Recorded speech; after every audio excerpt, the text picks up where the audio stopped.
Greg, I'm not making fun of you when I ask you this question. Yeah. As technologically, as we age, as people age, I think very often they get much worse Sure they at do. learning some of the technological things Right. that are advancements. So I ask you very innocently and curiously, do you know what Waymo is? Have you heard the phrase Waymo? Do you have any idea what I'm talking about? It's when I like something very much and I say I want way more of that. Isn't that it? I saw that one coming. Did you? Yes, I did. Roy saw it coming a mile away. I don't know what Waymo is. What is it? It sounds like a company, like a place where you would get insurance or something. Well, it does sound like a company, and I would say actually what it is makes me feel like if we'd been in the 80s or 90s, it's what I'd give a company name that's going to, in the future, destroy us. Like I'd say the evil company Waymo, even though I don't think necessarily that Waymo is evil. What it is these driverless cars. Have you pulled up next to any of these cars that have all of these cameras but don't have a driver and a rideshare thing? I got to think that whoever's driving taxis these days has to feel like they're in big trouble just in general. Like they thought they were in big trouble with Uber, but now there are just cars making their way through the streets that don't have any drivers. And yesterday, on 395, there was a 2-hour delay because one of them just stopped on an exit ramp and nobody could get it to move. They're like 99%, they are all automated, but somewhere there's somebody with a joystick that can get both these things and the little carts that are delivering food that you've seen all over the city. And we're not ready for any of it. Like, it's not quite advanced enough that it doesn't come without great error. And so every once in a while, these things are being, like, hit by a bright line because they're getting stuck in places they shouldn't get stuck. Yeah, I have seen them in downtown Miami leaving the studio. In fact, I've seen a couple of them. I had no idea. So it was near a rooster. Had no idea what they were called. But I'm anti that. Well, they're two different things. Waymo's a driverless car. The other thing is just something they're little Delivery carts that service. are delivering food. Yeah, I've seen those too. I'm anti those as well. I don't like it. I'm Right good with on. the little delivery cart, bring me my food. But the Waymo, nah, I'm not. I don't even like if I see it on the road. Like, I'm changing lanes. I get a lane further away from those. Agreed. Ask Juju about how the little delivery cart did for him yesterday. I saw him tracking it down on foot. Oh, you should have videotaped You were that. chasing one on the street? What were you doing out here? You were out here on Biscayne Boulevard chasing one down the street? Literally, yes. I was disheveled. I didn't have my bun up. I was just searching the streets frantically. I ran into Tristan. Oh, hey. So did you find it? Like, where was it? It took an hour and a half, bro, for me to get a burger and fries from down the street. It's probably tough. You can't yell, "Hey, over here!" Like, it's not gonna know. You're scared of these? The Waymo? Oh, I don't like it. I'm gonna get in a car. There's no driver. I'm just here. I am. Take me to where I'm supposed to go. Car without a driver? I don't like that.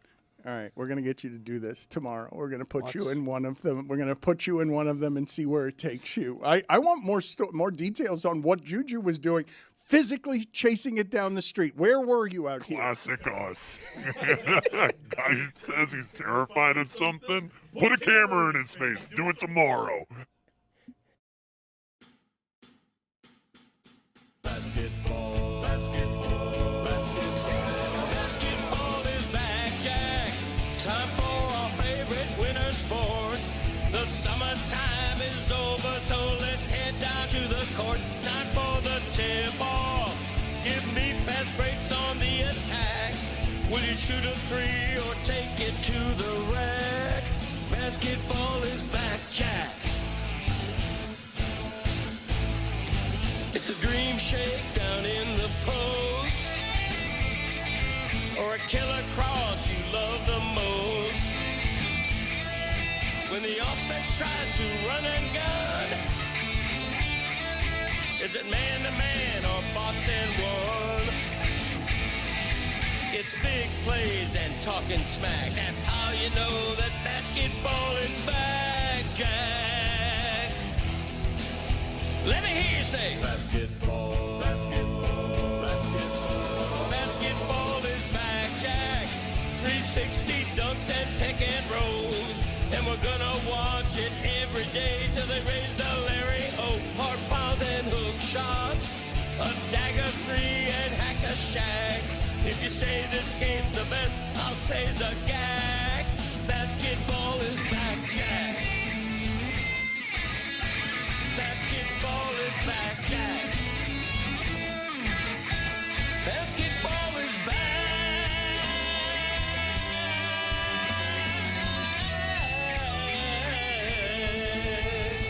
Basketball is back, Jack. There are a few things here locally that I want to get to that include Inter Miami going to the White House, but not a parade. The Panthers at the trade deadline, I'm assuming they're going to be sellers and there are going to be some popular players who leave. A controversy that surprised me yesterday, people really mad on behalf of Tua and his feelings that the organization did not wish him a happy birthday yesterday. And the University of Miami basketball team being legitimately good. I'm still not used to the University of Miami basketball team being legitimately good. But a local icon, I didn't ask you this, I don't think, when we were going through Zaslow, these South Florida sports broadcasting legends. But Tommy Hutton classifies, correct, as a broadcasting legend locally. And he announced yesterday that this is going to be his last season with the Marlins. And also, the scene of this to me was symbolic. Just cold cinder block room with like a few straggling reporters. He is a legend, but he's a rose growing in a sewer because Marlins baseball doesn't produce a lot of legendary things. So here's Tommy Hutton saying this is going to be his final season as a Marlins broadcaster. So I guess I'm supposed to start before I'm asked questions. This has been in the planning for a while, and I just decided, and people have asked me why I've decided to make this my last year. And the best answer I can give is that it's just time. I'm healthy. I feel good. I have an opportunity to make the decision myself, I think is part of it. So look forward to this year. I've had great years here, and again, just because everybody always asks, well, how come you decided to retire at this time? And the answer is, in my mind, it's time. And so that's the answer. Go ahead, ask some questions. They'll be easier. So I've got a number of things to say here. I do believe that he gets the rare qualification of being a legend, even though he might be the most critical broadcaster that there's been in a home market that I can think of. Mike Inglis would get really mad during the radio broadcast, but I think that, Tommy Hutton's the only one locally who went away for a while because he was so critical that ownership didn't want it, and then they brought him back because he's beloved, because he's honest. Mike was the best. I remember on those broadcasts, I'd be sitting right next to Mike. They're going to a timeout. Like, Clippers on a big run here. Heater in big trouble. Heat lead by 11. Minute and a half to go. It's like, what? They're up 11. With a minute left. Great American. Oh, man, he was the best. Who is the most critical sports broadcaster we have ever had down here? Is it Inglis? Is it Hutton? Who else would you go with? Inglis. Yeah, Inglis was very critical of the team when, they needed the criticism, and certainly very critical of the referees, I don't know. Tommy, I don't think Tommy was ever overly critical. Like, I would say Mike was overly critical sometimes. Yeah. I don't think Tommy was overly critical. Tommy is the only one that ended up losing his job over the criticisms, and that may have more to do with the sensitivities of Jeffrey Loria. But those two stick out. They're to a tier of themselves, and then there's everybody else. So who do you put in the everyone else, Greg? If I tell you got to choose 5 all time, your history in the market, you're somebody who has covered the market since the 70s. So you have sports broadcasters for, how old is he? How old is Tommy Hutton? He's turning 80 in April. Yeah. Is he that old? Yeah. Wow, I thought he was younger than me. He looks younger than you. Okay. Doesn't everyone? Well, no, he does. Like, we should put on the screen them next to each other and just ask the question, who looks older, Tommy Hutton? I think that's surprising to learn that he is 80 years old is a bit surprising there. I've said this before. The baseball schedule, the travel schedule, is an insanity. I would not want to be doing it if I was 80 years old. A fellow Ramirez would be in this category of local legend, and he was doing it into his 90s, and it seemed like an insanity to be traveling that way.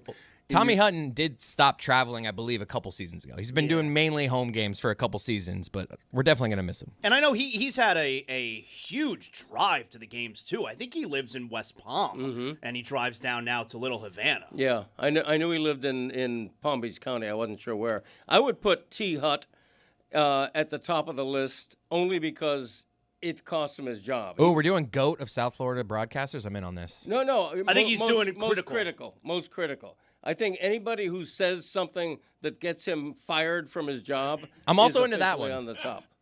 Hey, you should be into that one, too. No, I'm not going to do the sponsored read for most critical broadcaster. I'm ready to pounce. Let's do the sponsored read for best sports broadcaster in the history of South Florida. Ooh, okay, so you're including play-by-play guys. I'm just saying broadcasters, any broadcasters. So yes, you are. I'll say Hank Goldberg. You put yourself on that list or no? Ooh. Us? I thought we were doing game broadcasts, but we are broadcasters. I'm not counting us. Joe Rose has been pretty critical of the team the last few years. He's been pretty Big critical dog. for a he is critical. someone on the broadcast. Now that you mention that, yeah, Eric you're Reed's right. my GOAT. If we're doing local broadcasters, give me Eric Reed, Miami Heat. Eric Reed of the Miami Heat. Khalil Ware with the rebound. He's now 17th on the all-time list of Heat rebounders per minute. He's averaging almost 0.68 rebounds per minute. Khalil Ware. I like to nominate the Round Dog, Roundberg. That is does that That's qualify? a nominee. I don't believe that is a nominee. It's Juju. by definition is a nominee. Look, I just said greatest in South Florida history. I like Brett Romberg. That's my guy. But you know what, Juju? I'm sorry to do this to you, but Oh, that's, no. Yeah, Minor penalty, 2 minutes. Sport came out of your mouth. Just like to tell everyone, it's an honor to be nominated. That's a good one. That is a good one. Zagak. Oh, Zagak is one. That's a good one. Yes. Zagak has to be in the list too. Before I knew that we were expanding it to all types of broadcasters, I put together my top 5 personal favorite color commentators. In the history of the South Florida market. Number 5.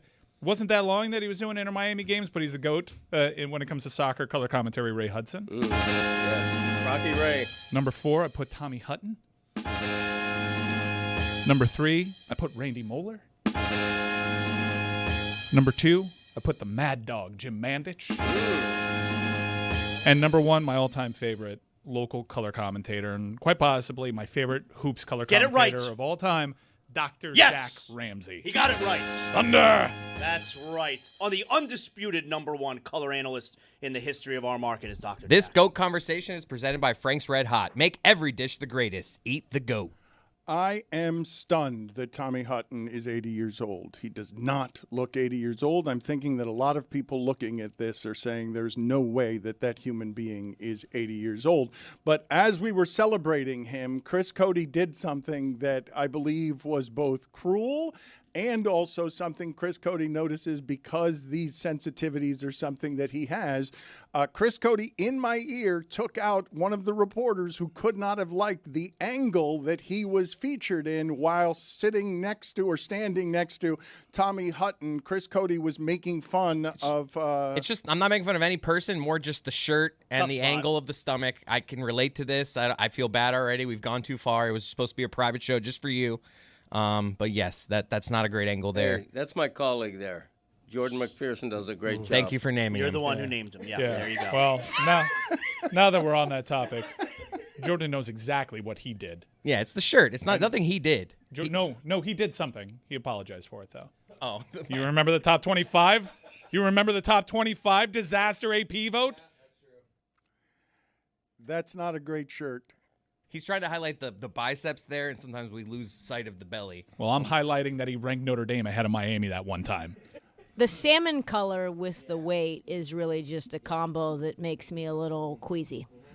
Tommy was great with two things. He was great at chastising the Mets fans whenever the Mets were here, especially if the Marlins were winning and the Mets fan would leave the game early. He was great at speaking for the fan when it came to chastising the Mets fan. And he was also great whenever there was a situation where, like, if a Marlin player gets hit by a pitch and you got to stand up. Enough's enough, all right? Like, he liked when there would be a fight in a situation like that. You can't just allow them to throw at our guys. Eventually, enough's enough, and you got to do something about it.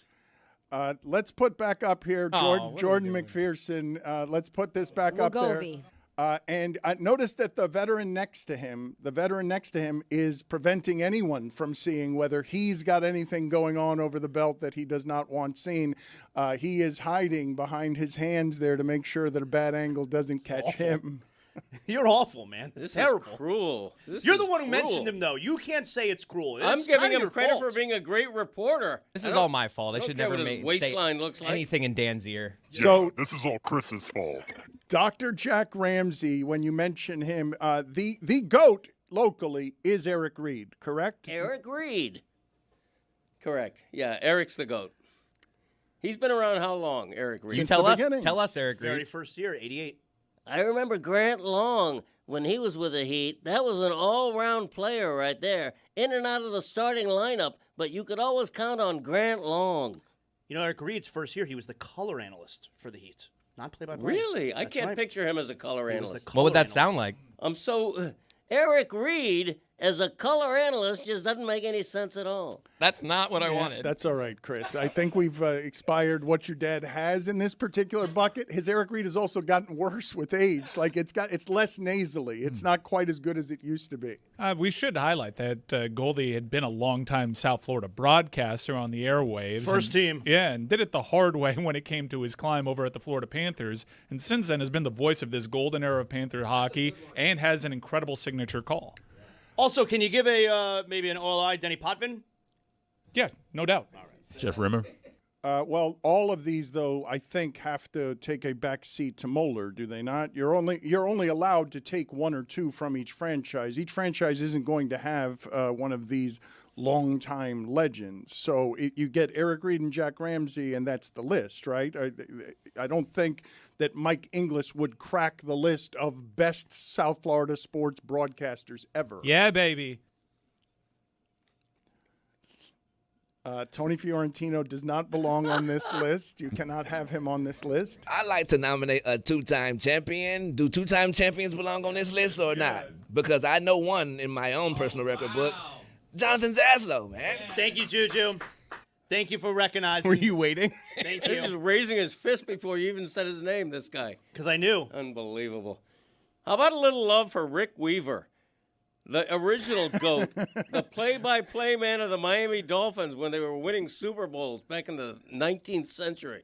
Rick Weaver, who had such an ego, he had a vanity plate on his car that said The Voice. I mean, you know the 19th century is the 1800s, though, right? Yeah, I do. Yeah, but when you put that detail in, when you put the detail he just gave us, somebody in the 1970s was driving around with a license plate that said he was the voice, and you could pull up, and cars had drivers back then. Yes, they did. You could pull up next to Rick Weaver, and the voice would be right there. You are the only one around here old enough to remember. None of you remember Never Rick heard that Weaver, name before. right? Roy, do you even remember Rick Weaver? No, sir. What? Really? Wow. I mean, The Voice. If Roy doesn't remember. He would have been done. He would have been finished in about the 80s, right? He would have been yeah. out of a job in the 80s. Right. What do we do with PAs? Because Mike Biamonte gives the Heat a third. There's and only one known PA. No, now. J-Ro Keach. J-Ro. I'm thinking the pro teams. You're right. J-Ro Keach at the University of Miami baseball and UM football games, and I think he did basketball too. He just had they just honored him with a first pitch this last weekend, Yeah. did they not? Where Yeah. they Mario did the other first pitch. I think he needs Tommy John now. That was. He was throwing gas in the pen. He does everything the same way. He definitely went out to a field and threw before that. He had to. From the mound? Just, I didn't. Yeah, I think Rubber? he was up there. Of course he was. Did I ever tell the story of when I sat behind Jim Harbaugh at a Yankee game? I do remember. Yeah, I don't remember the details. So he of it. brought a glove, and the entire game he was furiously playing catch with himself. Awesome. This guy was in his 50s at the time, looking ridiculous, and he was sitting next to a woman, and I was right behind them for this game, and he threw the ball with such force into his own mitt that it hit the lady next to him and legitimately hurt her. He had to buy her a bunch of soda pop and get up and leave. That tracks. Like, if you had asked me who in sports is... Now, in the most ridiculous circumstance, what is Jim Harbaugh doing at a baseball game? It's bringing his own glove and playing catch with himself so ferociously that he injures the woman next to him. I can't, in fiction, make up something better than what it actually was. Speaking of Tommy Hutton, the Marlins of our teams down here have had the best resume of broadcasters, like by far, right? We're talking Joe Angel, Dave O'Brien, Boog Shambi, Len Casper, Rich Waltz. This is by far Well, the you're best. saying by far, but it's because the Heat have had only the one. Like, he won't give up the job. That's their problem. Yeah. It's because it's such a transient job. Either the administration doesn't like them or they get better opportunities because they're so good. But you're right. Pound for pound, they keep putting out winners. The Dolphins have had a ton as well. I mean, the Dolphins have had a ton of. I mean, Hank Goldberg was doing broadcasts. Larry King. That's right. Not a lot of Larry people. King. What? Not a lot of people. Yeah. You're lying. Yeah, Larry King was one of them. I never lie. No, he's right. Larry King. Put it on Now I the believe poll at Le Batard Show. Did you know that Larry King was a Dolphins broadcaster? Gotta hear this. Larry King also was famous for owing people money throughout South Florida when he was a broadcaster back then. He was notorious for. Oh, Hank Goldberg used to make fun of him mercilessly, as far as that, the dark side of Larry King. That was funny. By the way, people, grown men, grown adults who bring a glove to a baseball game, get out of here. What are you doing? Why are you? What are you going to show up in a full uniform next? Come on, it's a kids' game. Let the kids bring a glove. Quit stealing foul balls from the kids with your big giant mitt. Leave it at home. I'm with you on taking the balls from the kids, but you gotta bring a glove for safety. Why? Because what if I'm with my kid and a screamer comes at me? Use your hand. He was sitting behind a net in a luxury I'm not seat. saying he. I'm just saying he's saying anyone in the stadium should not bring. Yeah, adults should not be allowed to bring gloves into a Not be ballpark. allowed. No, shouldn't be allowed. If you don't like the glove, how do you feel about Harbaugh coming to a recruiting visit and being in full football cleats on mahogany floor? Again, it. That's against it. He could have said just against it, but he decided to do it with an apostrophe and just an N for some I reason. mean, I'm again it. It's quicker. When you get to my age, you try to save your breath. Yeah, way more of that.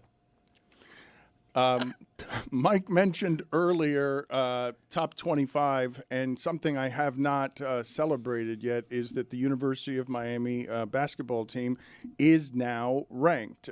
Duke seems a lot better than everybody. I mean, they beat up Michigan at home. They just dragged Virginia. They gave Notre Dame their worst home loss since 1898, and now Duke has been ranked number one a record 149 times. I don't think Miami's never been ranked number one, correct? That's not Highest we've ever been is number 2. When was that? Shane Larkin. Okay. Impressive ranked victories. And I do think like the Tim James team, I don't know where they peaked. I think they were top 10. They may have gotten as high as like 3-ish. Yeah, because they were trading wins with the likes of like a really good St. John's and UConn. Did you mean that Larkin team was number 2 overall or a 2 seed? They were both. They were number 2 in the nation and ended up being a number 2 seed that lost in the second round, I believe, to Wisconsin. How high did the Final Four team get from a few years ago? We actually did that from like an 8-9 spot. Really? Yeah. We weren't really respected in that. But I'm starting to get used to Miami being good at basketball. It's crazy the amount of momentum they just immediately nuked. The team, after they went to the Final Four, had an NBA player in Keyshawn George. Yeah, they lost the ACC Player of the Year in Zay Wong, but they reloaded. They retooled. And a lot of those guys came back, and they just threw up a fort over there. But they burned it up in 2 years, and here they are. Jay Lucas totally reshaping the team. Not a single player or coach was on this team last year, and here they are, ranked number 22 in the nation, playing for seeding. Do you have sour feelings toward Larinaga because of all that? No, Larinaga's a legend. He just had his name hung up on the rafters. I can't believe he caught lightning in the bottle the way that he did with us at that time, because by then NIL had started taking hold over the sport, and there was already a change in the sport. It was just crazy how in tune he was with that team, and it was the very same guys, and he just lost it. It's crazy. The most impressive game that I've seen Miami play over the last 7, they've won 6 of the last 7, is the loss. They went to Virginia and had a game they could have won at Virginia, a very difficult place to play. Virginia, are they a top 10 team right now, or they're close to it? They're close to it. Virginia's pretty good. Like, I got to admit, like, this is a really difficult sport to follow. It really is. It happens when there's a whole bunch of other big sports going on.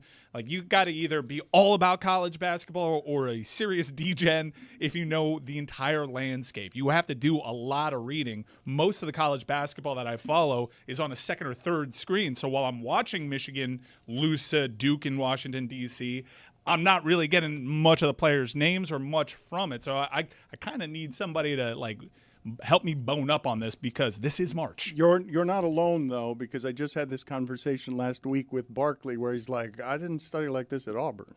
Like, I didn't go to – he's like, every year I've got to get ready. And I'm like, but all you've got to do is be Barkley. Like, what do you have to do? But he feels the need to know what it is that he's talking about when it's impossible to know it's impossible to be doing what he's doing and then also be following college basketball the way you need to this time of year. But what you have happening, so you've got the 2 Miamis are ranked now. Miami of Ohio is undefeated, and Bruce Pearl is fighting with Miami of Ohio's athletic director because Bruce Pearl says they'd be the bottom of the SEC because they've got, I think their schedule is close to 300 in terms of how easy their schedule is, but they are undefeated, okay? So if you're winning all of your games, people should notice that. And the athletic director from Miami of Ohio, like, dragged Bruce Pearl because he was so insulted by that. But when you mention the University of Miami locally, they so rarely have pros. You mentioned Tim James. Tim James was drafted by the Heat in the first round. That team was one of the best they had. Johnny Hemsley was on that team. I thought he was going to be pro. He was not. But the University of Miami does not produce many pros in basketball. No. I mean, that Final Four team, Jordan Miller and Norchad Omier, they had to go through the G League. And is James Jones the best of this? Like not Rick Barry, not counting Rick Barry, but is James Jones the best? Yeah, you would rate him higher than Bruce Brown. I mean, Bruce Brown in terms of, like, actual impact within a series. Yes. Man, Bruce Brown was pretty important to that Denver run. But, I mean, that's open for debate. But now with NIL, look, I mentioned a really disappointing team after the Final Four. Keyshawn George turned himself into a decent NBA player that has a lot of value. And this year, you look at players like Sheldon Henderson. First off, I just learned he was Eric Dickerson's nephew. Had no idea. He was a 5-star that we took from Duke, and he's going to be in the league. He's got an NBA body. The shot needs to be a little bit more consistent. But Uday, Renew, like, these guys are going to make the league. I think Uday is going to be a curious example, but defensively, he can keep up with perimeter guys the way that traditional bigs can't. Miami's got some pros on this team right now. I don't think Uday is a pro, but that's because of his limits offensively. This team, though, would be considered championship worthy if they had gotten Boozer. Like, they were close. They finished second. We were close. They finished very close. And Duke is pounding people because Cam Boozer, it's not just what he does in the post scoring, he's just a great passer out of the post as a freshman. He's awesome. He's been better than Cooper Flagg was for them. He's awesome. And they came so close to getting him. I really did think when you're named after Cameron Indoor, though. How close did they get then? No, they got close. If the move to Jay Lucas happened a year earlier, like it probably should have, the Boozer twins would be in Miami, I think. I mean, it's just like Jeremiah Smith. Like, you had guys believing, but they wanted to see it in action. They wanted proof of concept. They didn't want to just jump in and trust that the process was going to work the way that they did. I get it. One goes to Ohio State. He won a national championship. It worked out, but Miami's already better than them. Now, you saw, and Boozer the same way.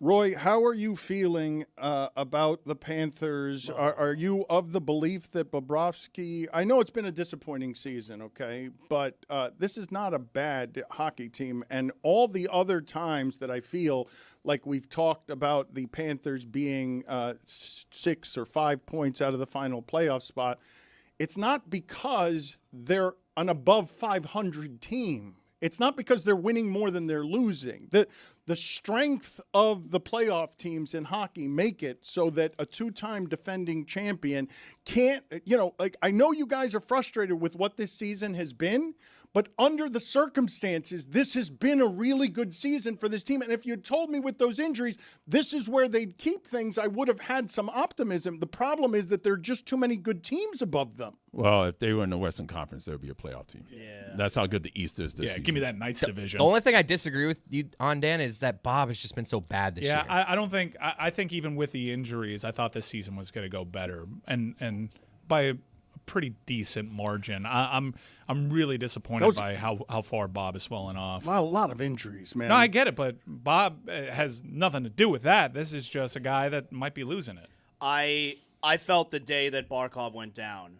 I know everybody talked about the depth this team has, and granted, we lost that all throughout the season because everyone continues to get hurt. But I thought the moment that Barkov went down, it was going to be difficult to make the playoffs.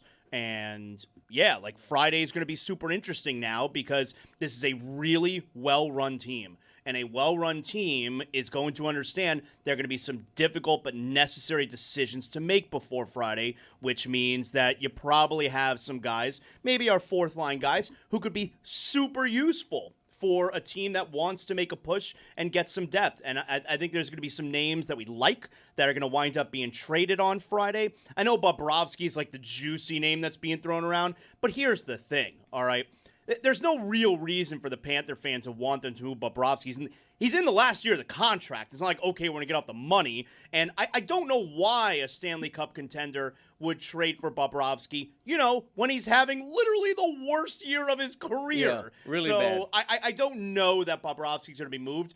And I hope for sentimental purposes that he's not moved because I'd like the Panthers to be the last team he ever plays for. I actually think the Panthers have had a better than expected season given – and Barkov, his stature in this market has grown in his absence. Barkov was so valuable to that team, and then they missed Tkachuk for 2/3 of the season, and then he takes a while to get back in form. Those are arguably their two best players, and you just can't abide those losses. I think that to be above 500 in that conference, I think it's been a good job by Maurice. And not only the depth, I'm not an expert on fourth lines, but I can tell you last year they had a fourth line that was better than this year's. Bobby. Roy, what do you think is going to happen here? You think a good organization gets rid of popular players? Yeah, the entire season just based off of long-term injury reserve and having to get that money back on the cap. I thought they were going to make a move way before the deadline. A player like Mackie Samoskevich or even Evan Rodriguez would have probably been traded just to make the cap more feasible for them. So once they get Tkachuk and possibly Barkov back in the lineup, but that doesn't seem like that's going to be the case anymore. I think they should probably just rest Barkov. Bobby. Are you guys going to be hurt by any of the trades that they made? Are you going to be emotionally wounded by anything that happens this week? You win a championship in the market, and guys like A.J. Greer all of a sudden become beloved. We saw this with Ryan Lomberg, where you would look in the stands, and it was disproportionate, how many Lomberg 94 jerseys would be in the crowd. I still see them. I was there the other night. When you consider his actual impact there. But a guy like Evan Rodriguez. I'm going to be sad when they move Rodriguez, and I think they will move Rodriguez. These are two-time champion he can help someone. Winning players. Yeah, and that's exactly like the prototypical deadline deal that a team is looking to get over the hump. Let's bring in a veteran that we can plug and play in any line. He'd make a lot of sense. And he was one of the names identified before they came up with this solution to put Chucky on the long-term injury list that he probably had to get away from. Is there anyone else? Let's say Bobrovsky doesn't get moved. I don't think he's going to. I don't think there's anyone else. Maybe Mackey? Mackey would disappoint me because that doesn't help money-wise. He's a young player not getting paid. Just they don't want to pay him, and let's get a little something for him. I'm not going to be upset if they move Mackey. Whatever. I don't think Mackey comes back because of the cap situation. Erod will be tough. Erod will be tough to lose. Bobby. Get me the sound of Charles Barkley trying to say Bobrovsky as Charles Barkley has gone into hibernation to try and learn a little more about college basketball quickly. We do have a college basketball expert with us here in Trista. Perhaps she could get us up to speed because we are going to do that live stream where we combine both Selection Sunday and also the Oscars, correct? We're going to do both of those things. Are Adnan Virk and Samson coming down here in tuxedos to help us do both the Oscars and Selection Sunday? Because I need some help here in terms of getting caught up to what it is that's been happening in college basketball this season. Efforting and hopeful. Efforting. I like that word, efforting. Mm-hmm. It's what I say when Dan says something on the air that he probably shouldn't have. Got it. 5 storylines. Dan's already taken a couple of them, but we'll just do them again. Classic Dan. Yeah, just pre-show, making it to post-show or in the show. I didn't hear any of that. That's a lie. Did you hear my very obvious and Yeah, it was unsubtle? such Man, an I wish I easy could have a lob. refresher. I know, it was tough. It was a tough one. It's But then okay. we started talking E-Rod. Yeah, I know. It was a hard pivot into hockey. I was like, I guess it's just dead, all this work that I Man, can did. anybody help me with some headlines? I know, and you never do that either. You're an expert on all things. Number 1, Duke, number 1 overall seed for the second year in a row. Blue Devils have the Naismith Player of the Year runaway favorite for the second year in a row. Freshman for a second year in a row. We can go on that headline. Miami, Ohio is the one that you stole. They are undefeated. Former Auburn head coach Bruce Pearl doesn't think that they should make the tournament at all. But his son coaches his former team, and they are on the bubble, so I don't know what we should make of that. Mike said he's all in on the top 4 teams. Everyone is talking about Duke, Michigan, Arizona, and Florida, who obviously won the tournament last year. But I actually think that there's a team that's better than they were when they won the tournament a few years ago in UConn. I can give you the reasons why.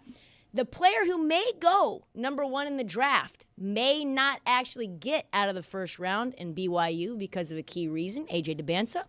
And there are 33 Division I freshmen averaging at least 15 points, which is on pace to be the most in Division I history.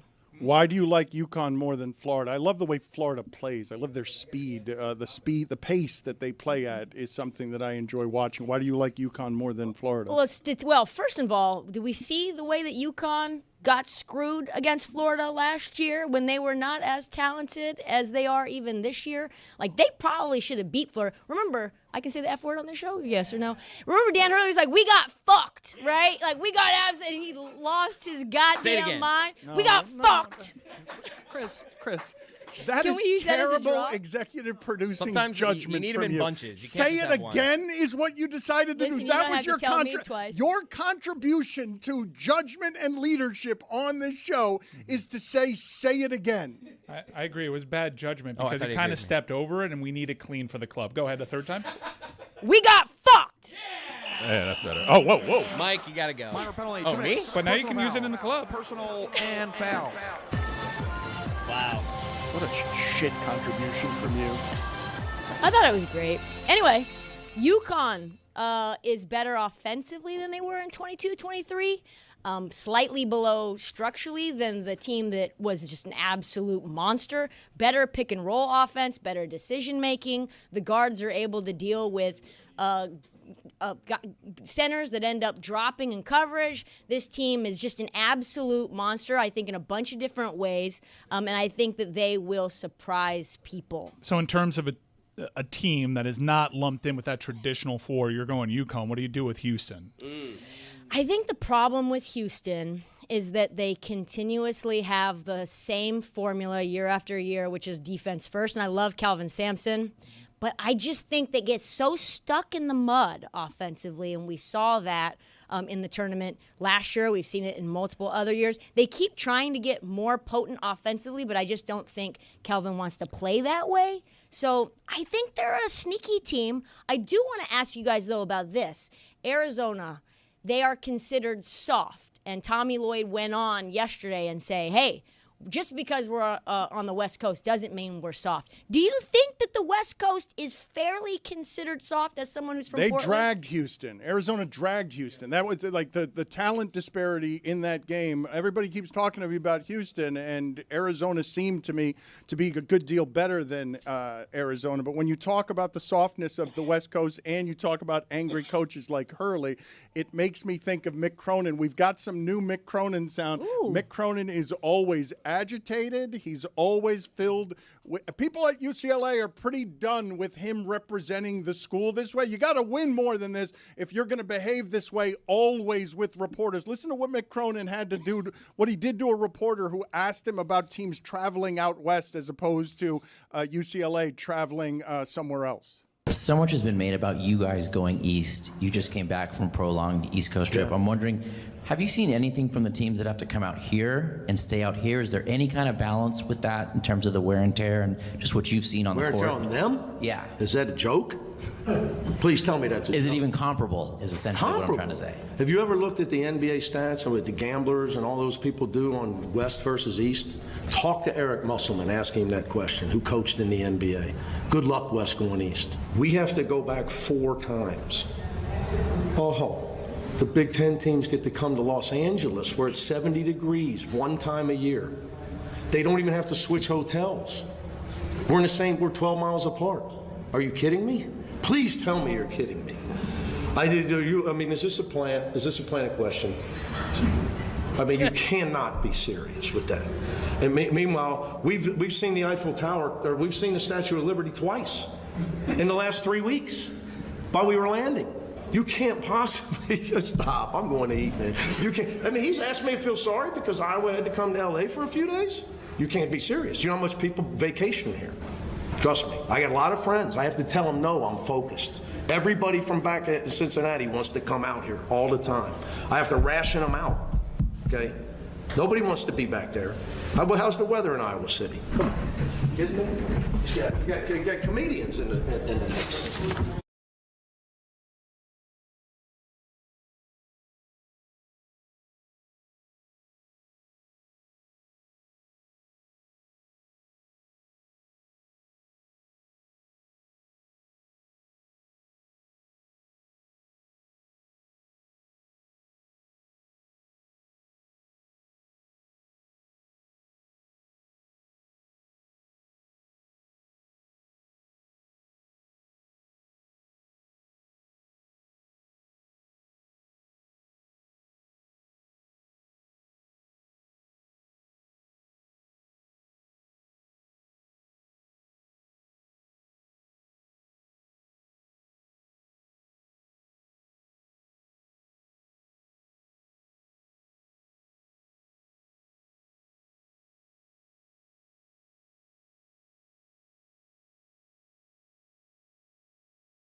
Sunset Gears with comedian Rob Delaney.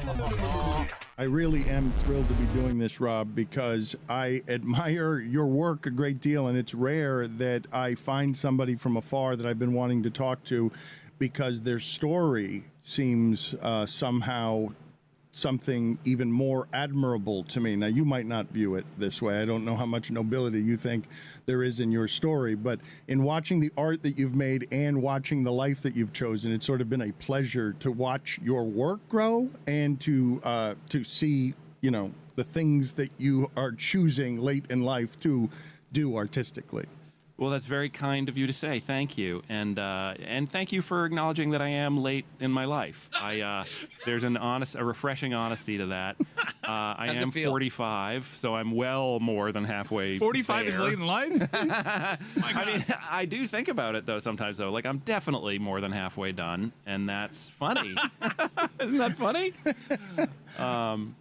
How does it feel to be told that you're late in life by someone who is considerably older than you? Who's a great deal older than me? It's strange. I wonder, does he know things about, does he have access to my medical file? Has he seen things that I haven't seen? I just feel like, I feel through your art like you've lived more than I have. It's really what I'm doing there in the having of 4 kids, in the choosing work-life balance, in learning life's lesson. I just think that I was atrophied as a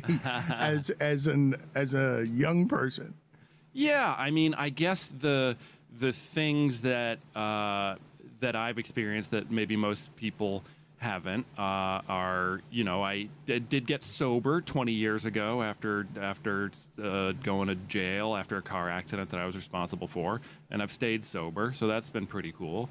I've had the unbelievable good fortune to make a living in comedy, and of course I didn't for a long time before I did, so that was That was challenging. And then, but the biggest thing would be that my wife and I, one of our sons got cancer and passed away a few years ago. So those are the big things that I've been through that I think, are place me in sort of a strange minority.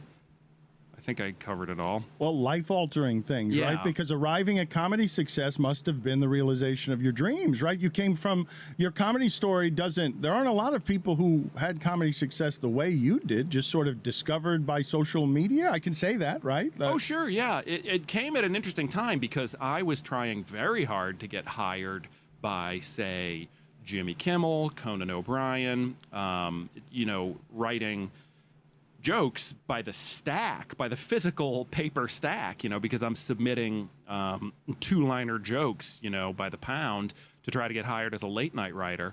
So then Twitter comes along, and I've got piles of jokes that no one will pay me for, no one wants. And I send them to people, and they're like, no thanks, or these are great, but still, no thanks. And so I had a place to focus this stuff. So it was sort of a right place, right time kind of a thing. So myself and, many other people around the same time figured, Twitter's not just for posting, recipes and, things like that. It can also be for jokes. And so I really lucked out that came along at the right time for me. Vision or happenstance? Happenstance, purely. So you don't have success in comedy? If not for that, you're just another rejected writer writing stacks of jokes that doesn't get an avenue towards success? Oh, you never know. I have a work ethic that I can at least say about myself. So, and I'm nice. I think that might be part of being sober and having success come a little later in life. But I still am as nice as possible. So people will rehire me after they work with me. So maybe I would have had success through both my two-pronged approach of working hard and being nice. Because that goes pretty far, you learn, after some time passes, some decades pass, and people start to evaporate. Or you get the job of somebody who, talent-wise, absolutely deserves it more, but maybe they're a jerk, or they just forget to set their alarm, and then you get their job, and then, screw them. Your kindness is displayed in this segment where a 53-year-old man dressed like he's going to the Vans Warped Tour called you old. Precisely. He just...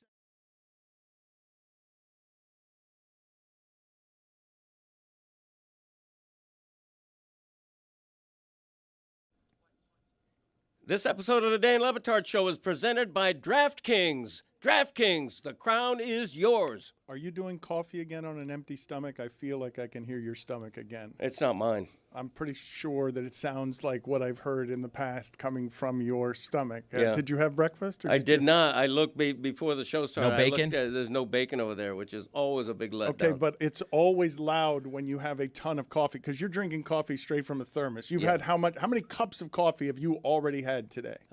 This is probably my second thermos. Oh, my God. Yeah. On an empty And stomach. he'll keep going till like 4 p.m. Okay. I'm not a breakfast guy.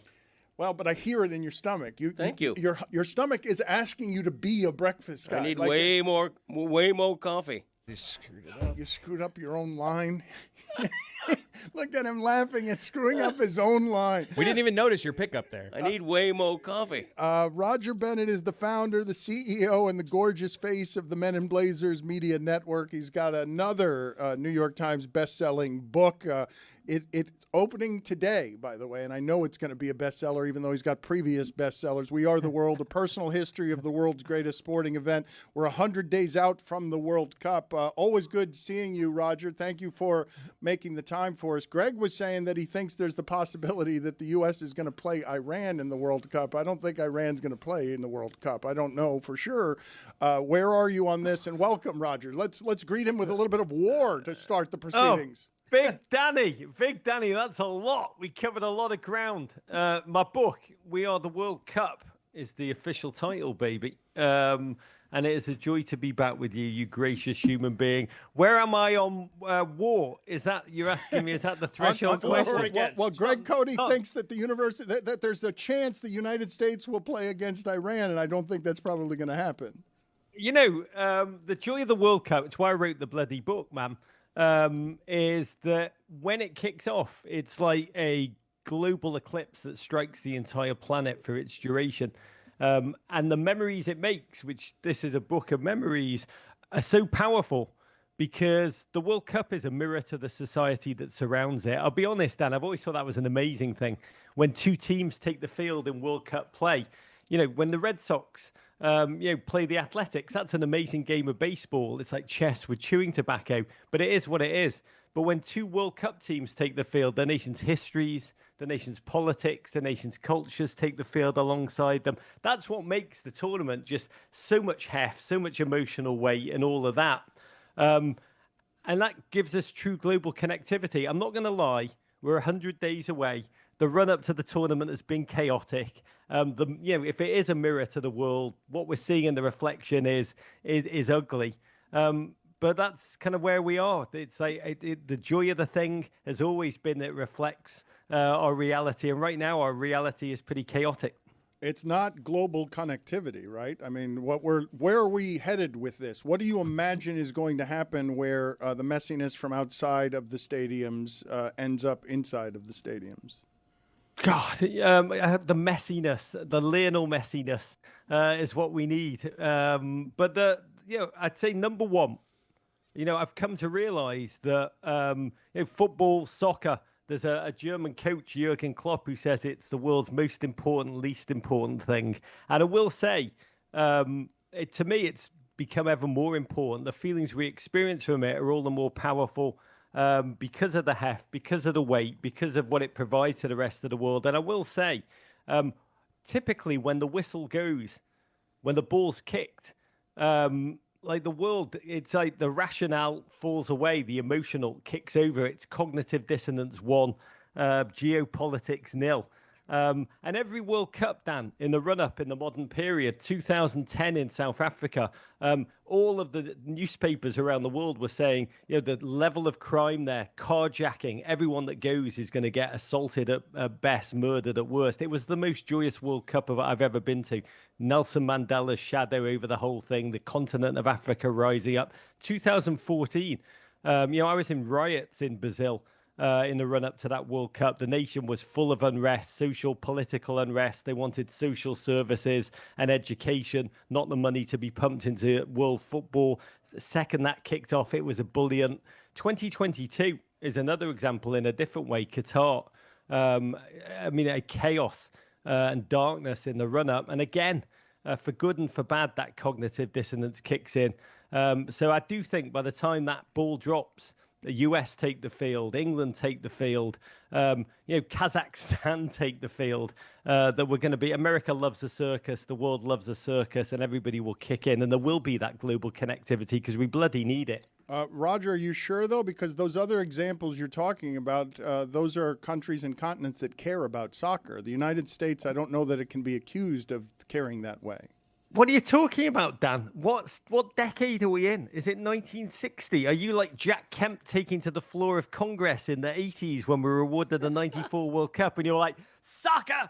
He said, I wrote about it in my book, Jack Kemp, the great quarterback, kind of great, doing a lot of heavy lifting there. He said, we need to teach America's youth that football is where you rush and run and throw and use your hands and not where you kick it. He said one is American capitalism, the other is European socialism. Dan, soccer was The Economist just revealed soccer is the third biggest sport in America. I was just on A-Rod's show.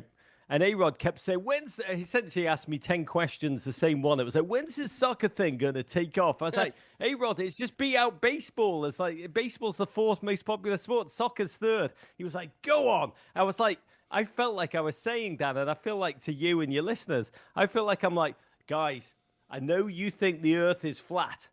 Stay with me here. It's round, man. Football is already massive here, Dan. You know it is. It is Roger, baby number 3. You need the United States to be good at soccer. We're never good at soccer. With our women, kick-ass, take names, baby. We are so good. Gold medal wonder winners. We perpetual. Not last World Cup, but everyone before that. We are gorgeous. Yeah, on men, we invented the Krona. We put a man on the moon. We've won one knockout game in our entire nation's history, going all the way back to George Washington. Bit embarrassing. But God, football and sport is about eternal hope, Dan. Get behind the lads. All right, that's one positive spin for it. I don't think this is Didier Drogba exactly stopping a civil war with the game of football, but I really appreciate your hopefulness here. Well, Roger, get some Kenny Powers energy behind this team. You know what I mean? You see Morocco go deep into the semi-final last time. Iceland, 220,000 people went deep in the Euros before that. I do look at it and I wonder, why never us? Why never us? I mean, you don't have to be good at football to go deep in this tournament. You just need a little bit of magic. So bloody hell, please make it. I'd like to see the US win the World Cup once on the men's side in my lifetime, Dan. Well, the home nation generally gets a little bit of bump, as you know. Will that affect the U.S. hopes? Like, what do you think the ceiling is for how well the U.S. team might do? It is the greatest individual set of footballers we've ever had, pound for pound, in terms of the teams they play on, you know, the caliber of European team they play on. Collectively, it's an unknown because we're hosting. They didn't have to qualify. They've not really been tested in the crucible of... It's like they played essentially NFL preseason games for the past year and a half, 2 years. If you want me to be really honest for a second, I love this US team. I wrote about it in the book how, 94, when the Men's World Cup was last here, just moved to America. I'd never seen an American kick a soccer ball before. They took the field in stonewashed denim. They had mullets. They were chewing gum. They had swagger. And they kicked ass, and I fell in love with them immediately. I know I sound like I'm from England, but I cheer for this US team with all of my heart. And the one thing that I do fear is we were darlings at football in the World Cup 2014 in Brazil. Like, the world really loved the team, and they loved the fans. I don't know if you remember Clint Dempsey, who has a show with us now, but that guy's spirit, just a gunslinger who always fancied his chances, the can-do spirit, and the fans were, just everywhere in Brazil, and the world loved us. The thing I do worry about is that mirror to the world and who we are. And last year, 2025, we played back-to-back games against Panama. Their locker room talked about, the canal, and they beat us. They wanted to absolutely beat the crap out of us. And then we played Canada a couple of days later, the 51st straight brouhaha. And Canada wanted to wipe the floor with us. And so, we were the darlings. We're definitely going to be a team that many, thank God Greenland don't qualify for the World Cup is, I guess, what I'm saying. Roger, you hosted American Fiasco about the 98 World Cup experience. It was one of the best long-form podcast series I had ever heard. And I do think there are some comparisons with the promise of a couple of years ago and a golden generation, and then this team never really found its form. Now, I know it's settled in a little bit more, but are you afraid of a couple of years from now having to do a sequel to American Fiasco? Look, in football, you need to know what you don't know. And for that, also the American owners. You've got to remember, Dan, when you're talking about whether America cares about football, the Premier League, the best league in the world, is now the majority of teams are owned, for better or for worse, by Americans. And the ones that thrive, watching Liverpool reborn under the Red Sox ownership, Tom Werner and John Henry. When you speak to those guys, they know what they don't know about the anarchical world of football.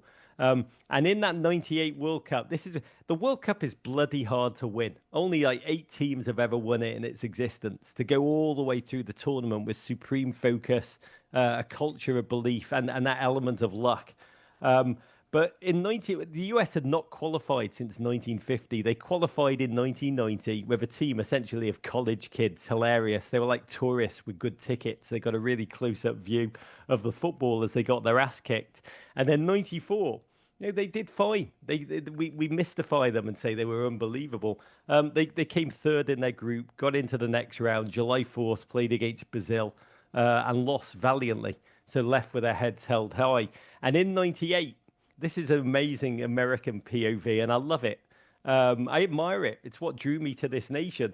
Interviewing the players about that time, one of them said the following to me. Remember, World Cup bloody hard to win. Everybody knows how hard it is, apart from the Americans. One of them said to me, 90, we showed the world we could qualify. 94, we showed the world we belonged. 98, we were going to go there and win it. And of course, They came rock bottom. They were humiliated. They actually got beaten by Iran.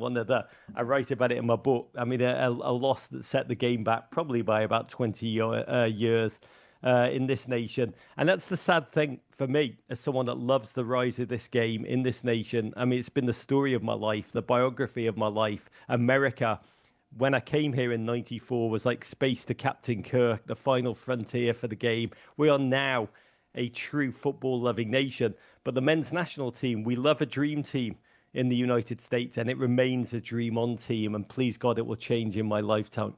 The book he has is out now, We Are the World Cup, a personal history of the world's greatest sporting event. What are you expecting in terms of nations withdrawing, boycotts, all of the fun that politics will bring? You know, we've got to get Jake Tapper on the show. Get me, Tapper, get Blitzer on, get Caitlin Collins on, and we'll go on the geopolitical tip. There'll be right now the Iran question. The answer is nobody knows. Iran have qualified for this World Cup. It was incredible. 36 hours after the weekend's news, the head of the Iranian Football Association was already putting out a statement amidst everything that was going on, saying we don't know if we'll be able to play in this World Cup. It's an unprecedented situation. Teams have pulled out of World Cups before. India, 1950, because they didn't have the money to travel to the tournament. Austria, for even darker reasons, in the 30s, because they'd been annexed by Germany, and so the Austrians played on the German team. I crap you not. Again, a mirror to the world that surrounds it. So the Iran situation is unprecedented. FIFA are trying to catch up. The FIFA, the organising committee for the World Cup, are trying to play catch up with these fast-moving realities. There's rumours that if they are not able to play, Iraq would play instead, or the United Arab Emirates. So we'll have to see. But in terms of the rest, there's been no conversation, no talk, and a couple of footballers have ruminated publicly. But again, once you get closer to this World Cup, it is crazy. We saw it with Qatar. There was a lot of ruminating in the run-up to that World Cup. And then once that ball takes the field, once Lionel Messi walks onto the field, the world is mesmerized, the world is connected, and the footballers, they dream of playing this tournament, for their whole life. And so once that goes, the tournament kicks off, and it's just, it is that global eclipse in that moment. Who do you expect among the host countries to go the furthest? From Mexico, Canada, the U.S.? You're expecting the most from whom? I'd love the U.S. Come on. I mean, God, we need to... Not hope. Not what are you hoping, Roger? You can separate your emotion from your analysis. Without emotion, I have nothing, Dan. I'm just a broken husk of a human being. You remember, I'm dead inside. The only reason I watch football is because I feel emotions that you feel every day, Dan, like happiness, pain, sadness, triumph. Like, without football, I am genuinely dead inside. I tell you what is a fascinating storyline, and I can't wait to watch it, is Canada, led by Jesse Marsh, this child of Wisconsin. A U.S. stalwart as a player, an amazing human being. I'm super fond of him. Quite outspoken, quite. He wanted to be the U.S. coach. He believed he was going to be the next U.S. coach. He was not the next U.S. coach, and then he just became the Canadian coach. And he's built this incredible collective. They're young. They are multicultural. They're a reflection of a very beautiful, dynamic Canada. They are when he lights the taper, they are a firework of a team. Sometimes they're a damp squib, but watching them in this World Cup on home turf, they've got their own narrative of Canada becoming a deep football-loving nation just like ours. Their prime minister is a massive football fan, Mark Carney, an enormous Premier League fan, huge Everton fan, which is the team I support. They're essentially like the Mets. They're just pain and agony. They're a pleasure that hurts. And so watching Canada, I think, try and win over their nation parallel to us will be dynamically beautiful. He's an empty husk who's dead inside, and he's written another book, We Are the World Cup, a personal history of the world's greatest sporting event. It's always nice talking to you. Always nice to have your insight, Roger. Thank you. Dan Le Batard, to better days ahead, baby. That's what I will say. Thanks for having me on, and courage.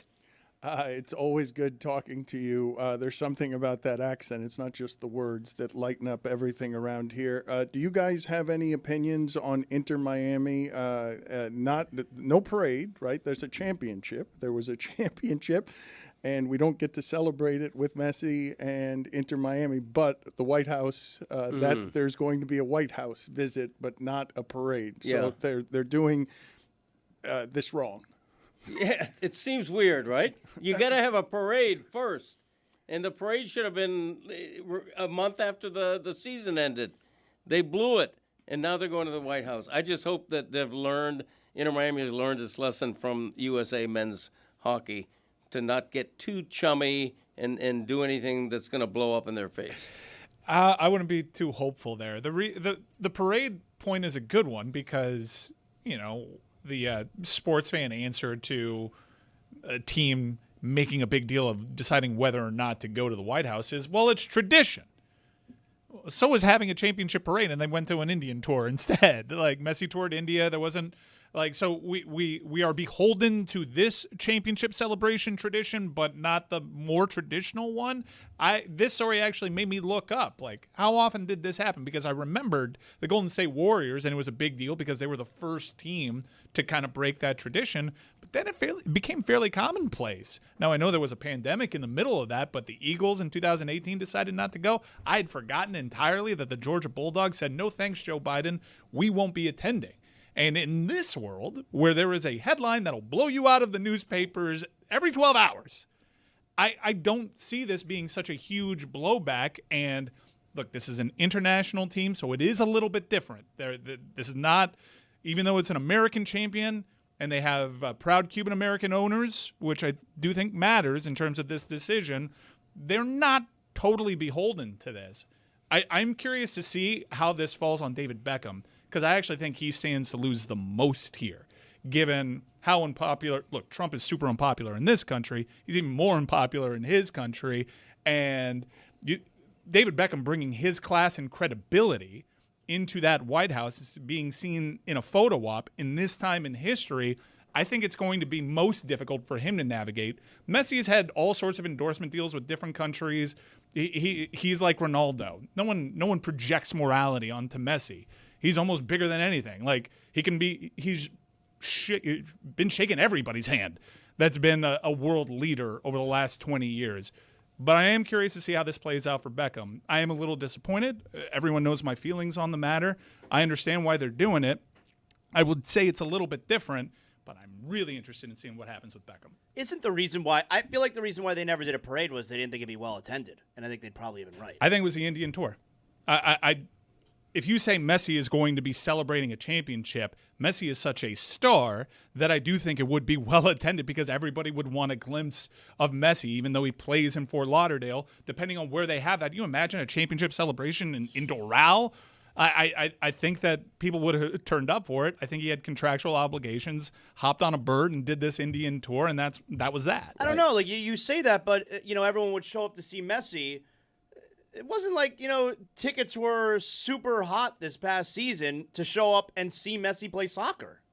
I feel like it was all over the United States. It wasn't here, in though. Fort Lauderdale where they were gouging you. Mm-hmm. I don't know about the gouging. Tickets weren't that expensive this past season. It was pretty affordable to go to these games, and I feel like the excitement it kind of wore off. I think part of it is because Inter Miami does a horrendous job when it comes to promotion. I am interested to see what happens with this new stadium. The get-in price for the new stadium kickoff game. First game's a lot. It's a lot, but the second game. Yeah, after that it's not very so much. affordable. Yeah. Also, with a parade, that gives opportunity from people from California, Nevada to come to the parade and gather versus going to the game in Fort Lauderdale. So that parade People like popping. free stuff, man. Yeah, free celebrations are things that are attended. Winners get crowds. I don't think the parade would have drawn hundreds of thousands of people. I think it might have drawn 10,000, but that's enough. You have to have a parade bestow a parade upon your most loyal fans. They expect it. They deserve it. I think you're right that it would have drawn something like 10,000, and that's an extremely poor show. I mean, we didn't really care about. I mean, maybe Mike did, but we didn't mention the parade until this. Now that they're going to the White House, I mean, I feel like we're kind of. Well, I was waiting for the parade, and then it just didn't come, Yeah. and I was confused by the absence of a parade. Yeah, I was waiting for it too, and it went to India. You can't tell me. You guys think, look, I know South Florida has this reputation. You guys think a champion Messi is going to be going through free streets, our streets here, that are this Hispanic and people wouldn't be going to a parade? That thing going to look like Freaknik out there, bro. I promise you. It may not have been like your traditional parade, but they could have had hey, come celebrate with this team and I don't know, downtown Doral. They could have had a championship celebration. You Hell, guys- the Big Three team had a championship You guys celebration. are really underestimating how Latin people like to get out there with their pots and pans to celebrate anything that's for free. Are you guys a bad sports city? I feel me and Juju went to Unrivaled the other night, which is, women's 3-on-3 that just sold out Barclays Center. Over 18,000 people. They only had less than 10 days in order to buy those tickets and sell out. We didn't know that the semifinals were even going to be there until just last week. And we go to the soundstage, and me and Juju were the only ones in there cheering. And I thought to myself, is this a Miami thing? Trista, go tell Unrivaled. How about you lower the price a little bit? I checked the prices for that for those games down Free here. stuff. It is way too expensive. Lower the price, lower. Unrivaled, lower the price. So Unrivaled, too expensive. Inter Miami, not gouging. I want to make sure I have this straight from Zaslow, where he thinks there's an affordable Messi ticket in town. I think he is less willing to pay for women's sports than he is. Wow. Wow. What an accusation. That is an accusation. Unrivaled is thriving. Unrivaled. Did you see these numbers on Unrivaled and their business? Now, David Sampson has told us he believes the WNBA is going to have a work stoppage. Not to throw you more under the bus, but I did offer you to talk to Kristen and get your free credential, and you said, we'll see. Okay, hold on. I was working. You went on Saturday night. And I also offered Wednesday. I know, and I'm busy. See? Sexist. Your stories are I hate falling to be that girl. It seemed like you enjoyed being that girl. It seemed like you really trapped him. You cornered him with an assortment of options, and now it's just, I'm busy that Wednesday. With all that's going on with the WNBA and the CBA, here's how Unrivaled's revenue breakdown this season was. In merchandise, they made $4 million, which is a 100% increase from last year. The ticketing, they made $5 million. The total revenue was $45 million, a 66% increase. I mean, I think they're thriving. They found an avenue. They do have a bit of a campus near the airport, which is not something that you ever see down here in South Florida. They built a city for these women to have a concentrated area where they have it's a city. It's just it's a campus where they can play and really challenge the WNBA. You got to think, even though they're different seasons in timing, you've got to think that Unrivaled would be possibly rooting for a work stoppage in the WNBA to get stronger as a league? Well, remember, that was a theory when Nafisa Collier got up there with her whole speech about Kathy Engelbert. She's the worst leader in the history of the world. And part of the theory there was, she and her husband, there's like an ownership stake they have in this other league if the WNBA has a work stoppage. That was a theory. How can Unrivaled continue to be a success when they play in front of, 800 fans? Oh, it's for television. I know. It's made for television. Sports in general, Greg, don't need fans to attend the games anymore. No. It just needs to be actually, it's a soundstage is what it is. Yeah, but it's sad though, right? I would say you're both right. Yes, it is sad to attend something where I feel that there are maybe fans that aren't real sports fans that are in high levels of attendance, that are not passionate about all sports. But number two, they went to Philly. They sold out that arena. They went to New York. They sold out that arena. It's an us problem. It is kind of an us 10,000. problem. It's a soundstage problem. It's a pricing problem. But you could take this thing on the road, baby. Go to all different NBA arenas all season long. Say we get a work stoppage. Unrivaled has said, hey, we could blow this thing out to 5-on-5. We could blow this thing out to more teams. We could just keep going. We're set up for that. I think the thing that Juju pointed out, though, that is really important that I don't know if David Sampson has any information to share with us on is, listen, we got some revenue numbers in the second year. I don't see any transparency with the numbers for the WNBA, which actually is a violation of the National Labor Relations Act. Exactly. WNBA going to end up tricking themselves out the streets because as they're growing, the Unrivaled League, which it is, 18,000 fans last night showed up in Brooklyn. The blueprint has been put out by the Big Three to show you this thing can work. Ice Cube, salute. Here, West Coast, West Side.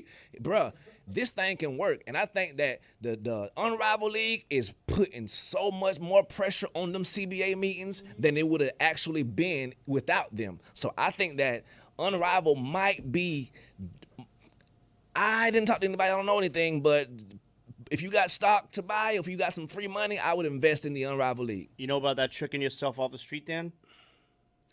You know about that National Labor Relations Act?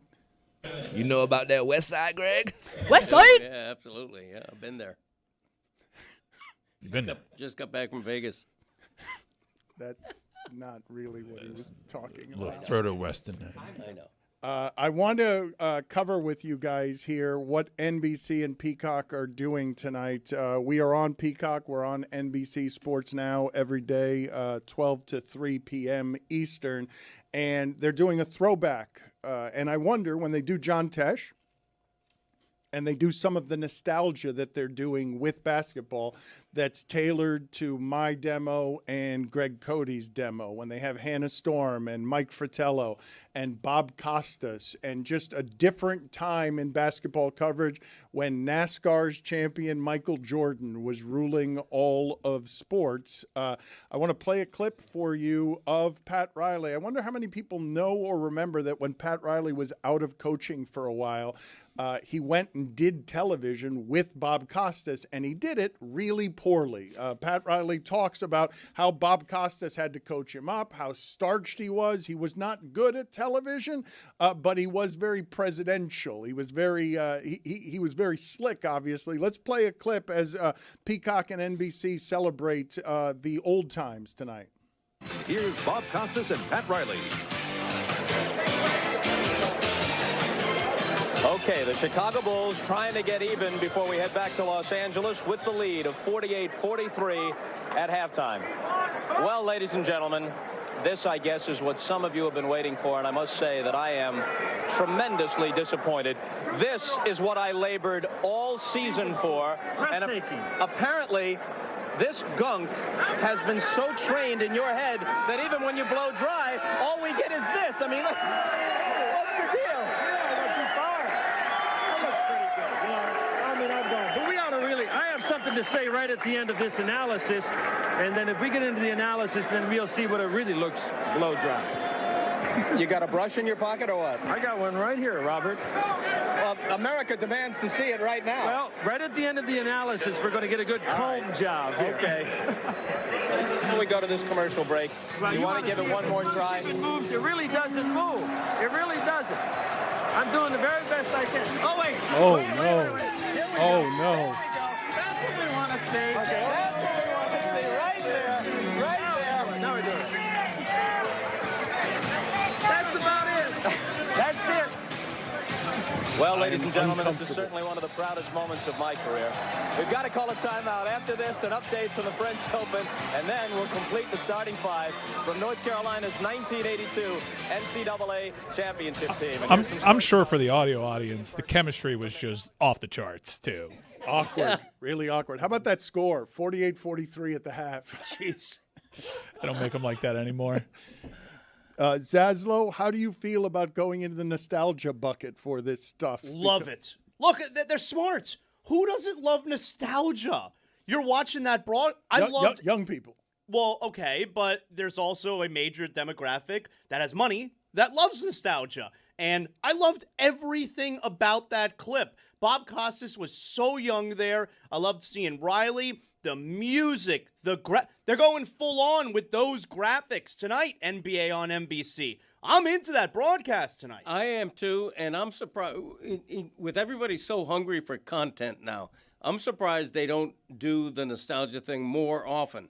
For example, I would listen to at least part of an NFL game with Howard Cosell and Don Meredith. You know what I'm saying? That would be amazing, given that they're both dead. Right. A miracle. Right, but I mean a replay of them back in the I don't think you're going to watch early this. 70s. I don't think you can find this. I don't think that you know how to find Peacock on your television. Isn't it NBC?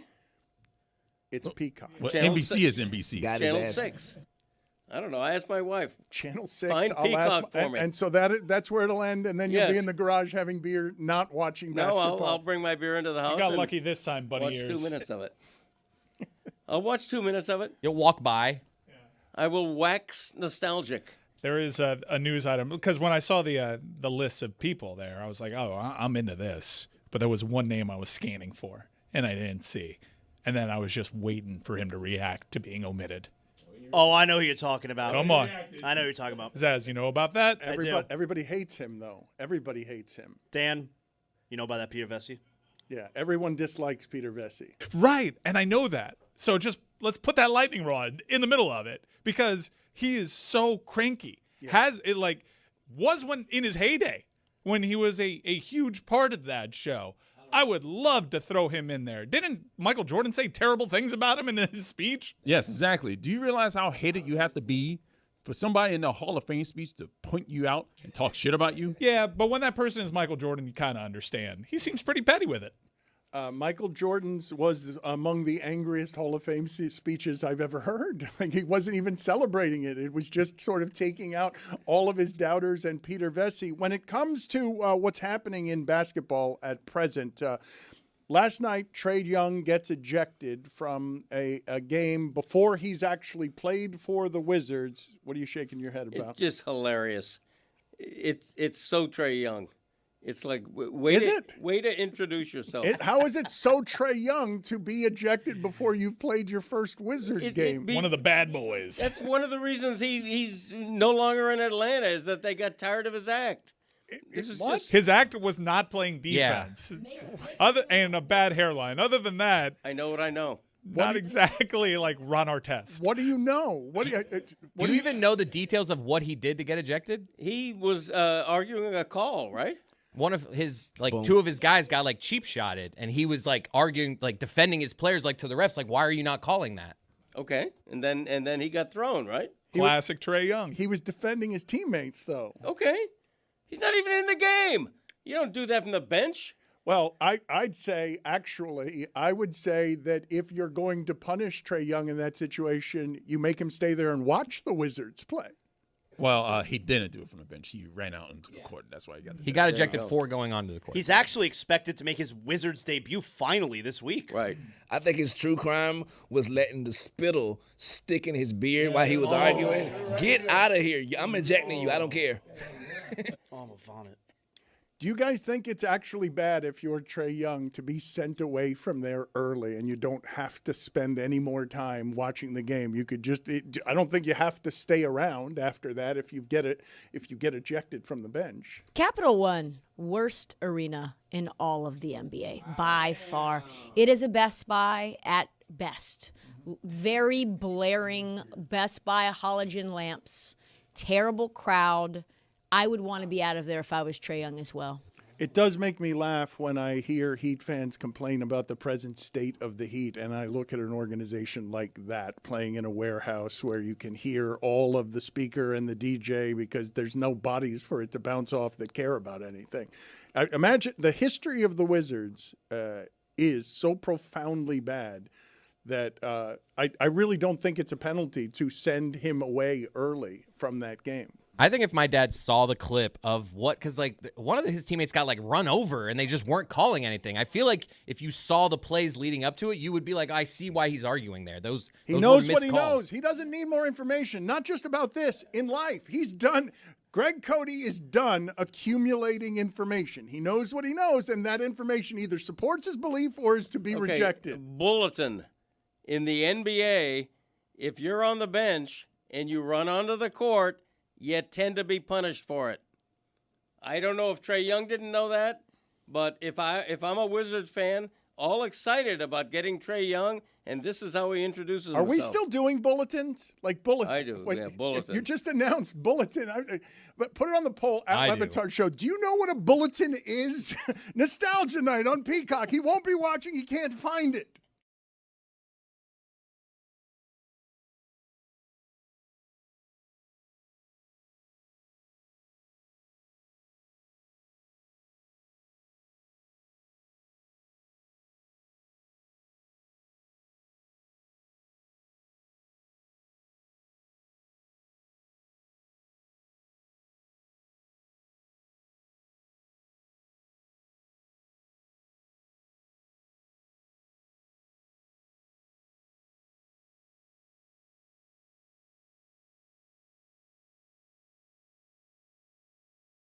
The legacy of Norm Macdonald.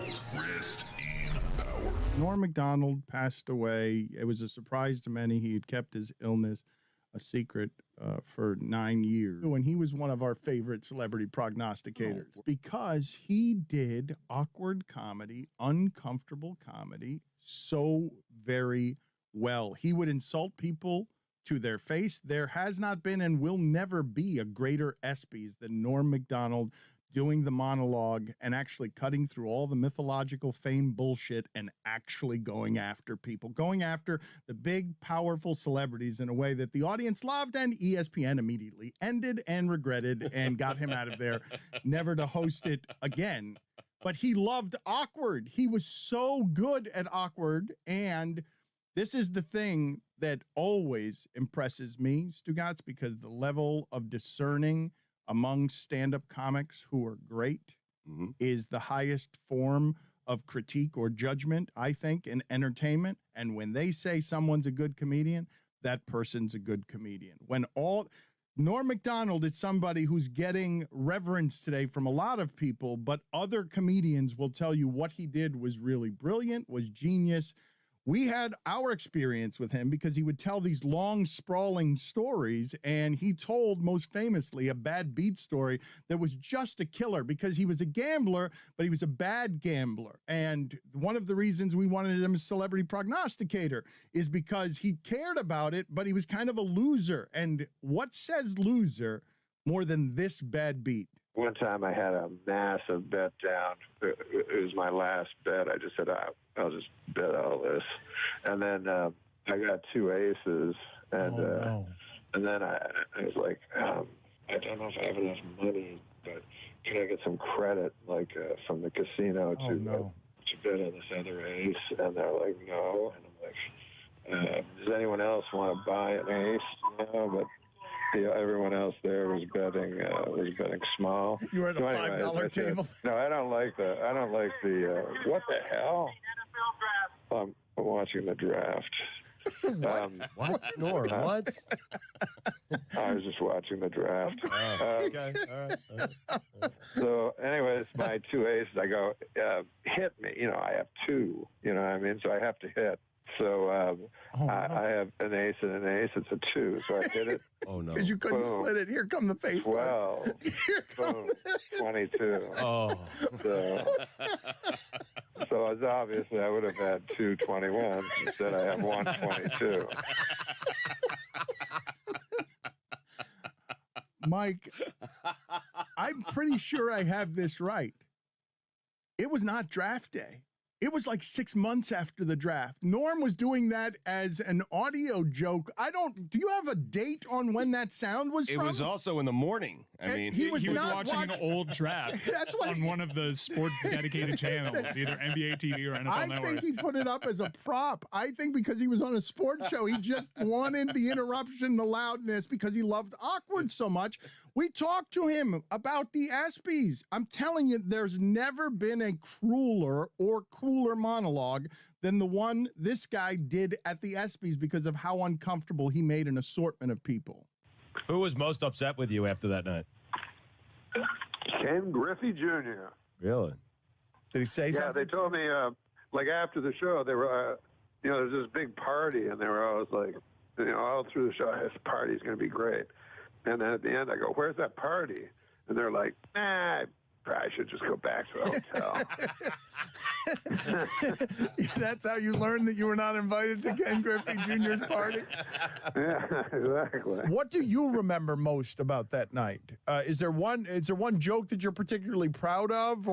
And you tend to be someone who doesn't, you don't do a lot of reveling in the past. You move on. But is there anything in particular that you are proud of there? Well, Woodson won the Heisman that year. It's a good joke. And so I said, they could never take that away from you unless you kill.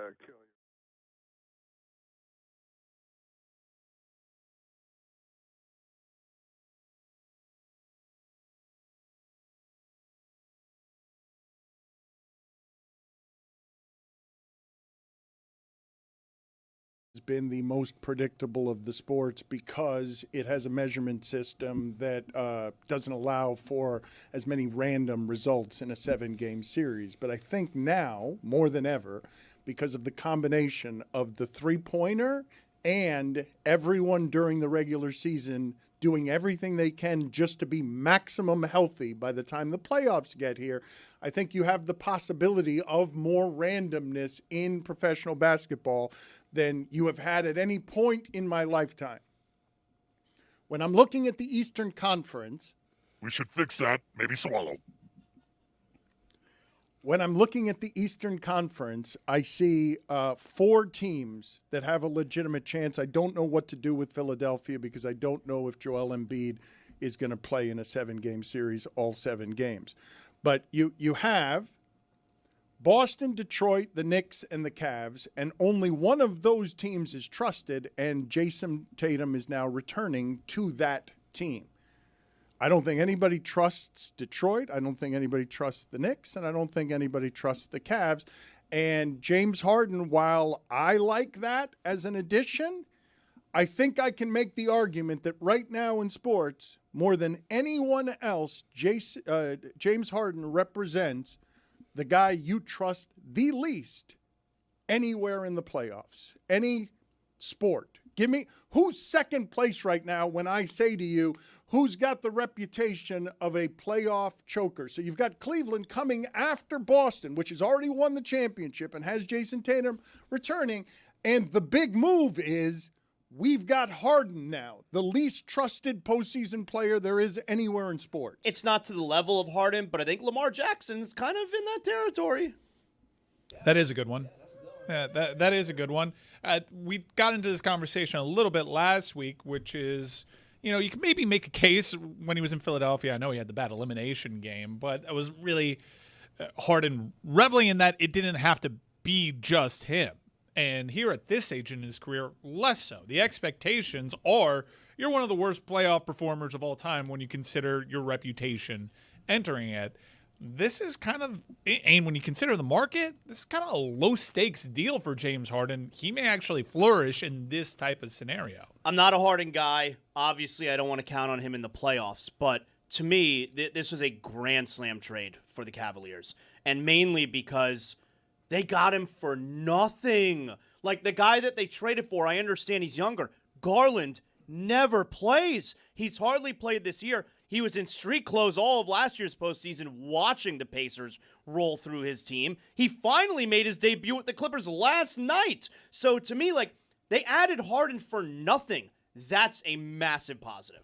Right, and their roster is constructed in such a way that, hey, if you do have that slump in the playoffs, Jalen Tyson, get him. Hey, Donovan Mitchell, you move over there. Hey, Dennis Schroeder, MVP of Germany right now. Hey, why don't you give it a shot? They have very minimal weaknesses on that roster as constructed, so I believe in them more than I should. And the acquisition, Trista, was made to kind of combat the issues that the Knicks have been giving them. I know we don't have a huge sample of Harden matching up against the Knicks, but so far so good.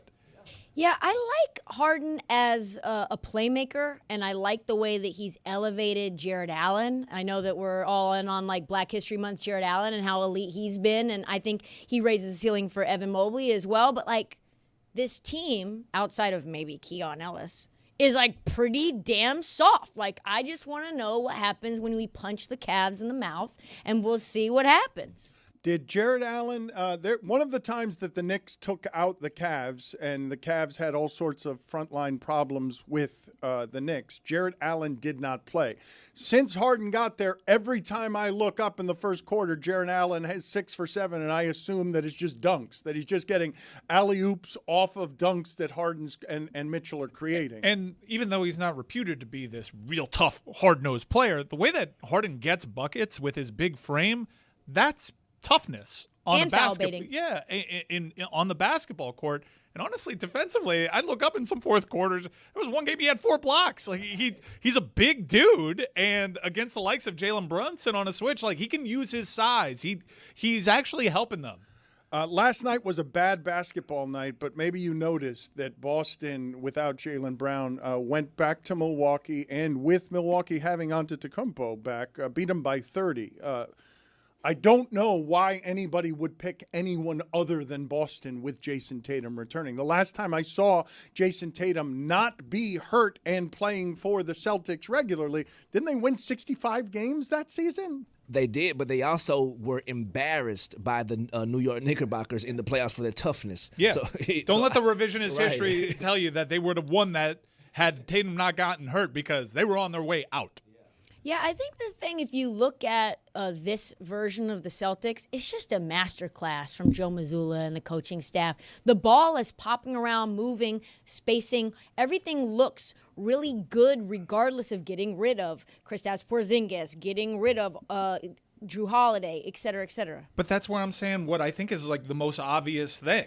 Yes, the ball movement, the crisp ball movement. Like you insert Jason Tatum into this, and I know he's of the system, he knows it, but he plays a different game than they're playing right now. So I do think that there's going to be an acclimation period, and I don't like that this is being positioned as a hot take. I think it's the most obvious thing in the world that it might take them 10 games to figure the reintroduction of Tatum out into their lineup. Probably with the news that Tatum is likely returning this week, the Celtics are now, according to DraftKings Sportsbook, the odds-on favorite to win the Eastern You guys Conference. are underestimating how good this team has been. It's them and OKC, top 5 offense, top 5 defense, scoring margin. Like, you guys, to trust James Harden and Cleveland as the thing that can knock out something that's been that formidable, you guys are really hating on the Celtics in a way that's not empirically accurate. I trust Boston to reach the finals, but nobody thinks they're going to win in a West-weighted league right now.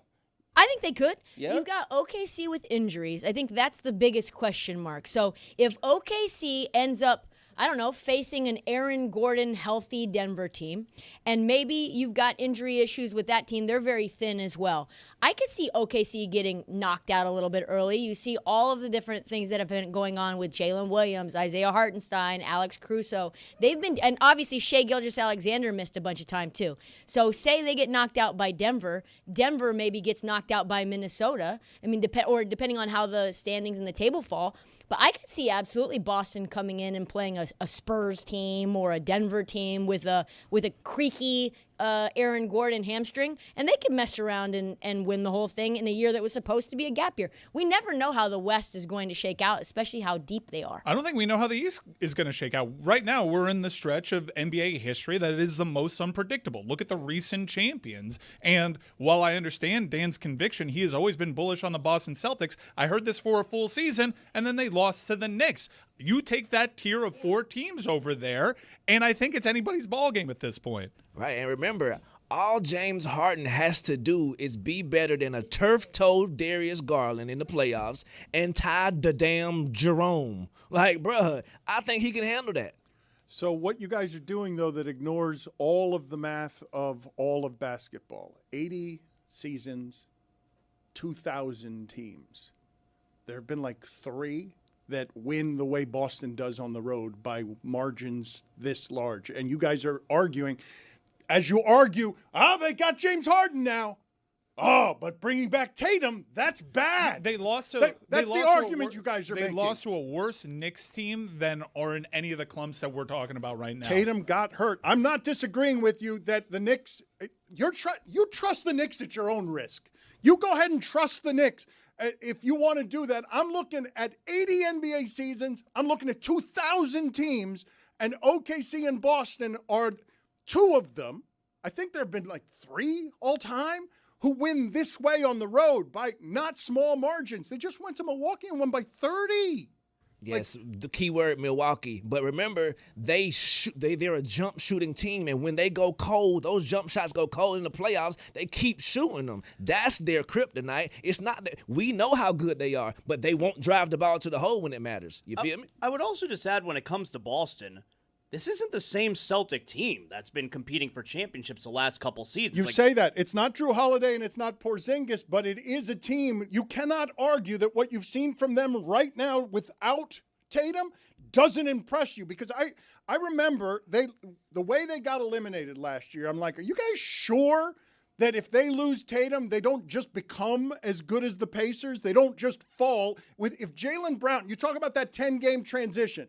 If I give them 10 more games to run it all through Jaylen Brown, I don't think they lose like that to the Knicks or Indiana. I think that what they have left has shown you this season. You're giving Missoula the credit. I'm looking at a top 5 offensive and defensive rating from a bunch of spare parts that they've put together that are clearly better than we thought they were, because we're sitting here talking about Tatum and Jaylen Brown all the time as if Derek White isn't often their best player. And Neemias Queta was discarded by Sacramento, and he's been freaking awesome. I mean, you're just looking at a coaching staff that I think in the East is the best in the business. They're very awesome, but just let's not sleep on Detroit's toughness. Let's not sleep on, whenever the lights are brightest in New York, what they do. So as good as the Celtics, I'm a Celtics guy. I just see my team and I know their inefficiencies. Over the last 15 games, the Knicks are the best defense in the league. I don't know what kind of samples you guys like to use with this stuff, and I think it's tricky because the samples during the regular season don't matter, because everyone is just trying to get to the postseason healthy. Everyone is sort of like tapping the brakes during the season, so that I really do think that if basketball, if this thing you're talking about with the threes and how the Celtics take them, this season should be predictable. Jason Tatum should come back, and the way OKC and Boston play when they're healthy, it should easily be Boston and OKC, because you don't often get top 5 offensive and defensive ratings. But I think the thing that throws everything into upheaval is what Juju's talking about. If everyone's taking 53s and on one of the days they only make 9 of them, you're going to get what James Harden's Houston team had against Golden State when they lost a Game 7 at home because they couldn't make any of their 44 threes.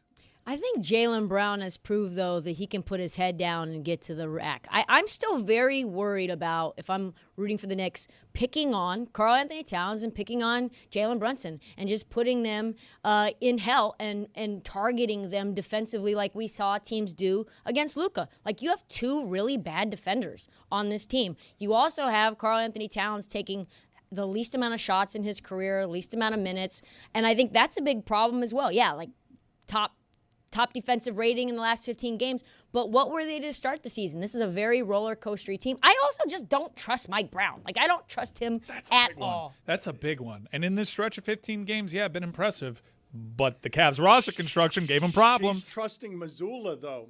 She's sitting well, you here. are too. And like I like their team better when they lost to the Knicks. And yes, the ball movement, like I said, they run it through Jaylen Brown. Who can stop them? There is one guy. He's on their team. The call's coming from inside the house. That's a guy that can mucky everything up. Did I say mucky? I'll leave. Also, before you leave, remember, they blew 20-point leads.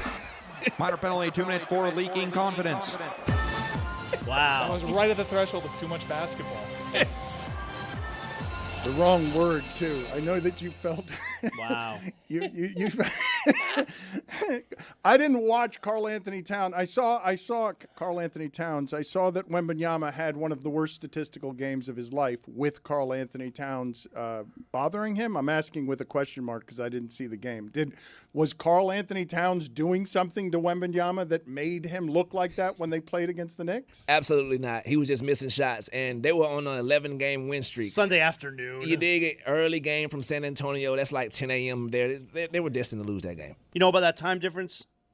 You know about that west to east? The time difference between San Antonio and New York, or just in general? Okay, yeah. Don't fact check me there. I was just doing.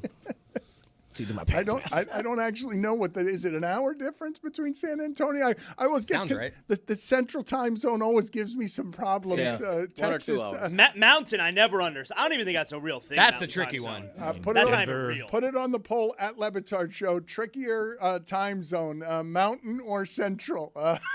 Like, is mountain only if I'm on a mountain? Like, how does that work? I always thought it'd be weird to live right where the demarcation line is. Like, it's 3 p.m. here, but if you walk across the street, That has it's 4 to be the p.m. case. I can go to someplace, lunch right? an hour earlier. Am I one time and my neighbor is a different time? That's crazy. All over the That country. has to be the case, I know, right? It's like that in Columbus, Georgia. It's like a short drive to Alabama, so the time changes like right there. It's crazy. I mean, Alabama shouldn't be a different time. Like, I don't think Alabama feels like it's from a different time. We have parts in Florida that are in the different time zone. It's What nuts. parts are those? In Pensacola. Yeah. When I've made the drive to like Gulf Shores, Alabama, and I get into Central Time around Panama City. The Greg Cody Show featuring Greg Cody Thank has an update on catchphrases and also a conversation that will not surprise you. I believe ground zero on our looks like game is former Utah coach Jerry Sloan looks like he washes his hair with a bar of soap. I believe that was the very first of the looks like. It might have been that, or Vlade Divac looks like he plays smoking a cigarette. Yes. It's one or the other. I don't remember what started it, but I learned from the most recent episode of the Greg Cody Show featuring Greg Cody that he doesn't want anything in the shower with him to clean himself other than a bar of soap. And my hand. Now, you Ayo. Exactly. We spend way too much time on it on this episode. Really do. For those of you who are new to the Greg Cody hygiene experience, he often takes a bath shampooing his hair in the pool. After a round of golf. In the swimming pool. Right. Yes, Juju, that is the correct way to react to that. It is foul beyond reason. I wouldn't say often, but certainly occasionally. Do you keep a As bottle most of people do. shampoo outside? When I'm about to do it, yeah. No, he brings it outside. He I didn't put understand the bottle your of question. shampoo. I almost say That's a hard champagne. question. You did So say you go champagne. to the shower to get the shampoo. Yes, right. And take it to the Zaz pool. was asking if you leave one permanently he out by the bypasses Oh, no, I don't. He bypasses the correct place to shower in favor of the place with chlorine in his hair. We've all done that. No, this is not true. Put it on the poll at Le Batard Show. Have you ever used shampoo in the swimming pool on your hair? I don't believe we've all done I that. tell you what, the swimming pool gets the shampoo out of your hair a lot quicker than the shower does. I go dunk, whip my head back, and we're done. It's great. It's fantastic. It's neither great nor fantastic. And the chlorine takes care of all the bubbles. They all disappear. What? No harm, no foul. Nobody knows. It is both harmful and foul. No, it's both. it's not either. It is. Everyone listening to this is like that. That's not that. You're not clean after that. You're covered in chlorine. That's Chlorine is a cleansing product. Yeah, for bath tile. For not for your hair. So we ended up talking about the full shower experience, and we ended up in the nether regions, in which my dad said he goes straight bar of soap, and he like forms over time. The bar takes a different shape. He said it. Look, I'm anti-sponge. I'm anti-loofah. What's left? My hand. Washcloth? Rags. No, I use my hand. I'm not embarrassed to say it. I don't believe in a washcloth. Credit card? You usually like soap up the wrist and go credit card? Like what's We've happening covered here? some of this before on Two Americas. Like the washcloth. You can't Go ahead, say it. You can't go hand there. You can't go. No, I'm with Greg. It's got to make a sound. Ugh. That's how you know it's working. Well, Chris Cody, I don't know if you guys saw what he was pantomiming with his hand, but he said it on the show that he formed the soap over time. It starts as a normal bar and it forms. Well, of course. Over weeks. The sharp edges are rounded.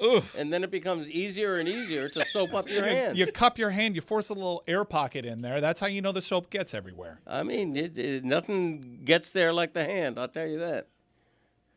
How does it scrub you Quite the visual. without any nubs? I just know what I know. I mean, I don't want to go into great detail. How does it get in there without any fingers? Well, the hand, the No, I fingers was are defending you. attached Don't to worry the about hand. it. Oh, thank you. Greg, how many times do you think you're going to say today, I know what I know, and have it be something that no one else knows? Okay, I'm providing exclusive information.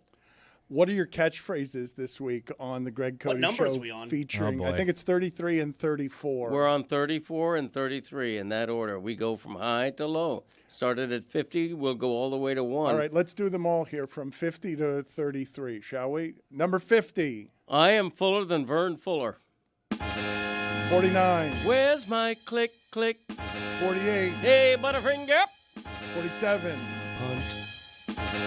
46. Scranton. 45. I'm busier than a one-armed paper hanger. 44. Georgia. Georgia. 43. I'm the kind of guy that 42. balling the jack. That's what you're doing in the shower. 41. Hey, hey, with the monkeys, baby. 40. Thank you, Billy. 39. I love him like a pet. 38. Who made it a salad?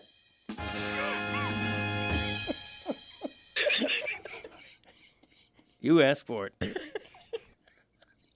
Who did make it? I'd forgotten about that one. So just to be clear on that one, is that an old Italian waiter? Like what? Who's saying who made it the salad? Who? What is saying that? It's when I say it, I picture myself as Chef Boyardee. But he says it a lot when someone's not even making a salad. Right. If a salad is in proximity, it's appropriate. Who made it a salad? When you say Chef Boyardee, I saw another good looks like for Zaslow. I don't know whether it would make the tournament or how highly ranked it would be, but that Zaslow looks like someone who, when he makes a mistake, says, uh-oh, Spaghetti-O. That is a tournament team, I can confirm. And we can announce we are bringing back Looks Like Tournament this year. Zaslow's got a few so far. Yes. Out of work, down on his luck mime. Zaslow's got a few. 37. We're rolling now, huh? 36. Your brain beating me. You stole that from former University of Miami and Miami Dolphins offensive coordinator Gary Stevens, didn't you? But I made it my own. That's stolen. That's not even your catchphrase. A lot of these originate from other Yeah, people. Yeah. Well, look, Scranton. there's a certain Mr. Parmalee that's going to pop up during the proceedings that I'm sure was taken. It's possible. So there are two Gary Stevens in your top 50? There are two you've He stolen? doesn't know yet. Yeah, I can't reveal that. 35? Literally can't reveal it. Let's go States. That killed at the club during the celebration. Thank you. I appreciate you shouting it out like that. 34. Driver comfort is paramount. Any road trip the Codys go on, Dad, can you turn the air down? Driver comfort is paramount. Indeed it is. So after Where's My Click Click, later in the trip. Right. So many of these are things that appear on long car rides. Yeah, I don't know about many, but some of them. Stay Sure. tuned for the Traveling Goats. You would think that this was clumped in with Me Maximum, that would cover you when you're driving. They are related. Me Maximum's in the hotel room Yeah. when you want to leave the TV on for longer than he wants. Yeah, if you're doing etymology, deep dive into this list, the etymology is that driver comfort is paramount and Me Maximum are in the same neighborhood, parking in the same garage, as Damashek would say. So, Mike, I appreciate that you just fell out of screen because I'm assuming that you're enjoying the same way I do. when you go to the depths of Greg Cody's narcissism and ask him questions about the things that he cares about, which are a precious few, like his catchphrases, you saw how it's a sincerity. Yes. You saw how he was like, they're related, thank and you, this is important. Thank you for yes. asking. And here, They are related. Totally. I'm not making it Yeah. up. Sometimes you throw me. Number 33. Dummy up. Man, I love this countdown. I have like tickets waiting to see if they're going to cash like top 25. Sure. Thank you. I'm a big Bernie Parmalee guy. I'm a big rubber tree plant guy. Okay, they're all in the mix. So Dummy Up is your best one of all those. Dummy Up, we were kind of debating on what it is. To me, Dummy Up has always been like, hey, pay attention here. I've used that in this room. If like people are talking back here and Dan's like, hey, go into, hey, dummy up. It's more of like, hey, get ready here. But of all those phrases, dummy up is clearly that's your best one. The egregious mistake that Zaslow's making is thinking these are in any order whatsoever. Like I know that they're numerical, but I've caught on to that. It's just when he they are a numerical. Every week he's like, hey, I thought of another one I just added. I'm like, that's not how top 50. He's gonna get to number one, and they're gonna be like 7 that we want to hear that aren't gonna be in his top 50. The quality's gonna grow. Once a week, you're texting me that you added a new one to the list. List maker comfort is paramount. So you're telling me when this list is done, you may get to number one, which for all intents and purposes on a top 50, number one is the best. Should be. But you're telling me we can get to number one and you'll look back and like number 20-something's actually your best. I don't think that's going to happen. No, because you're not sure though. Once again, it's a sincerity for me. You know what? There's a little serendipity involved here. I mean, it's not an exact science. You know, catchphrases but come in and it's out also of fashion. not it's not respecting the way every other numerical list throughout time has worked. You are not like top 50 basketball players of all time. That They're is not just throwing a good one at 32. You just gave us 17, all of which are better than the one that you're saying is the best numerically. Look, there's a lot of different scenarios. We'll see how it plays out. Yeah, I mean, like any top 50 list, you know, you got Karl Malone ranked higher than I do. You know, you got Dummy Up ranked lower than me. I like Dummy Up. It's a but good we one. know that Malone is going to be like somewhere, you know, not near on the top. list. Not on the list. Karl Malone does not make the list. Top 50? There is one list. We cannot put and it yeah. Okay. Let's not talk about that. She we are a country at war. She brought us here. We are a country at war. She brought us here. We weren't talking about that with Karl Malone. Next thing, he doesn't even know what we're talking about with Karl Malone. I don't even know what list this is. Just use a random name of a good player who's maybe not that good. I don't know. And can't be near schools. I don't know. He doesn't know anything about that. I don't. He doesn't. Tristan, I believe him. He doesn't know. I'll show you during the break. It's wild. And then I'll show you this Jimmy Kimmel thing. Zaslow, when we mentioned tickets, I thought of you because of how desperately you want to go see Metallica and aren't going to be able to. I'm risking my health potentially to go see Metallica. Because the Sphere is where it is that they're playing. You say that bothers your vertigo.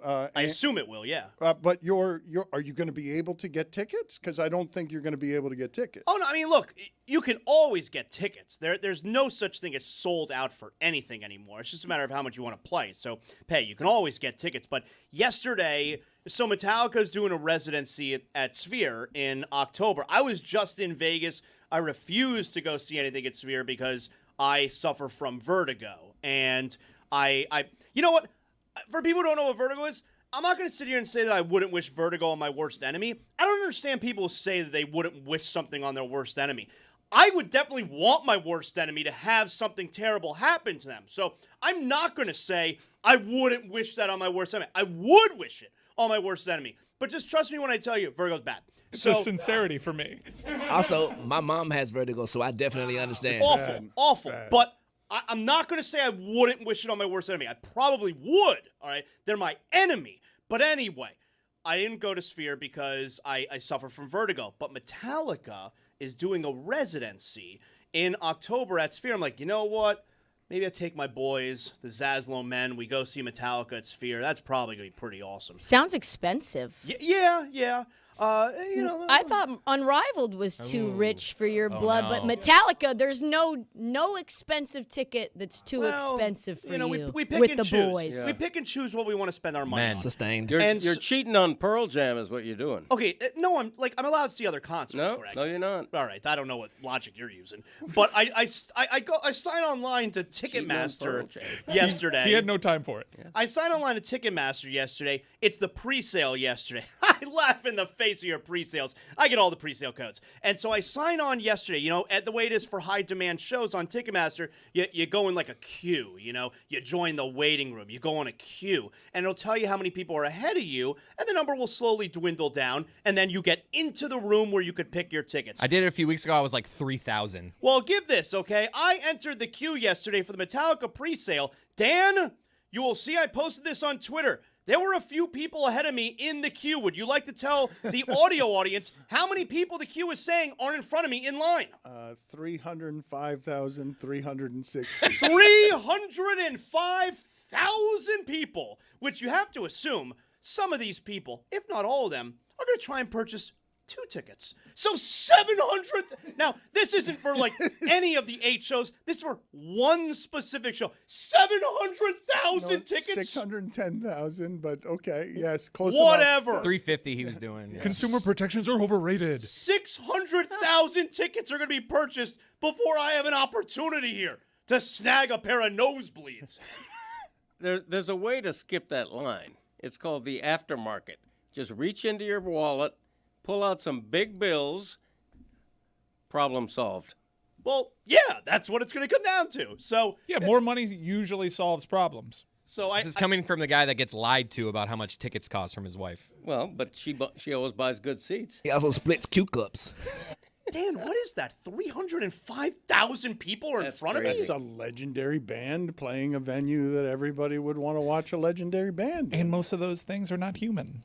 That's how this works these days. That too. Those are all bots. Well, you mentioned the residency in Las Vegas, and it ties to a conversation we were having yesterday about Floyd Mayweather going broke and how it is that you could possibly go broke when you're making that much money. It made us think about Bruno Mars and his residency, where, can you guys look up some of the details that are being reported? Where it seems like Bruno Mars has such a large gambling issue that he performs to giant crowds and makes a lot of money, and then immediately loses it because he's gambling so much, because he's staying in Vegas and he's gambling in a way that's going through the money that he's making in his residency. There have been some allegations of markers. There have, and they've been denied, but they've been denied conveniently by one of the establishments that would hold some of that debt and also hold the rights to his live acts that would seemingly pay it off. There's a whole internet theory, but we should say it's all hearsay. Allegations and rumors. But if you can find for me whatever would be the most credible of those, because I now do a word association with Bruno Mars, and it's a strange word association for me to do, but the reason that I'm doing it is because if indeed you have a gambling problem, a residency in Las Vegas where you're being paid a ton of money to do something, and then you can just go to the casino and run through it because you're allowed to call a pit boss over and say, hey, extend me whatever the line of credit is. I heard Dana White tell one of these drunk gambling stories where the guy, the casino floor is calling him and telling him that he lost $300,000 or $400,000 more than he thought he lost the night before because he had so much to drink that he doesn't remember. And now there is precedent for this. The Baz Luhrmann Elvis movie kind of covered this a little bit. Now, it wasn't Elvis's personal gambling debt, but it was the Colonel's. And it was a lot. It was like, I researched it. It would be up to $146 million today. They estimate what the Colonel's gambling debts were, that Elvis was stuck in a bad residency deal, essentially paying off the debt for his manager.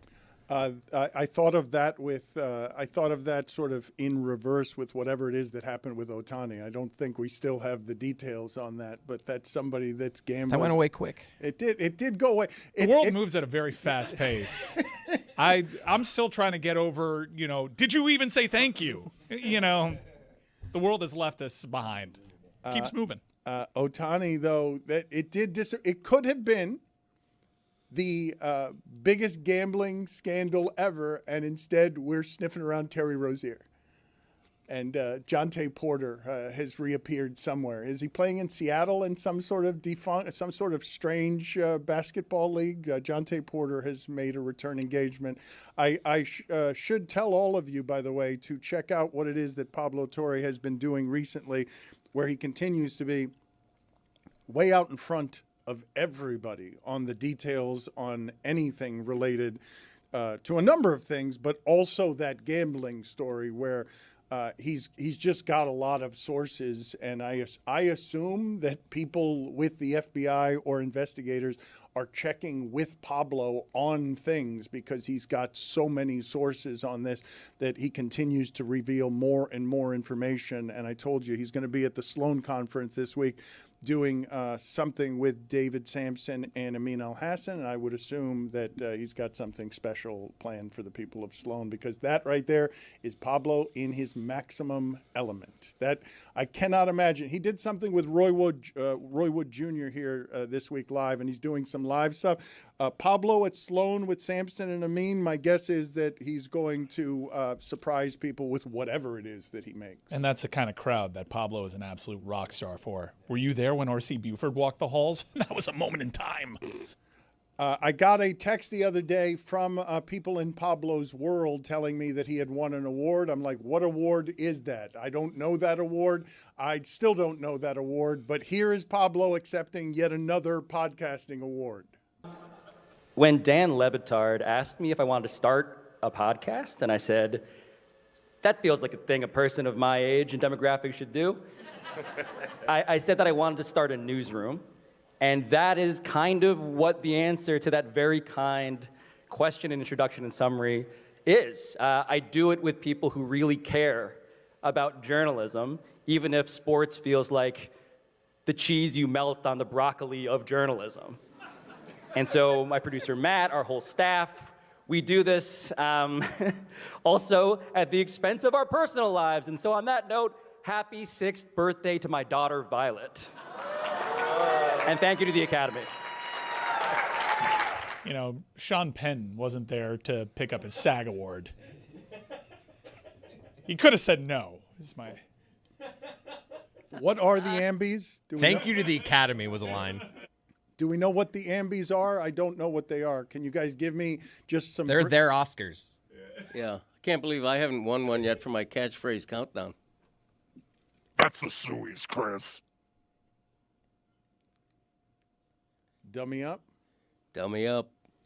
Number 33. Yeah. In no particular order. But here's a surprise for you if you listen to my podcast.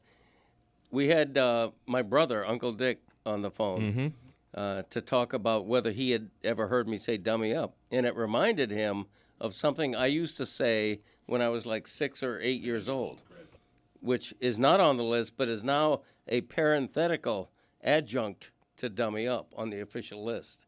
So that's a little uninteresting thing that you said to end this hour. A little nugget.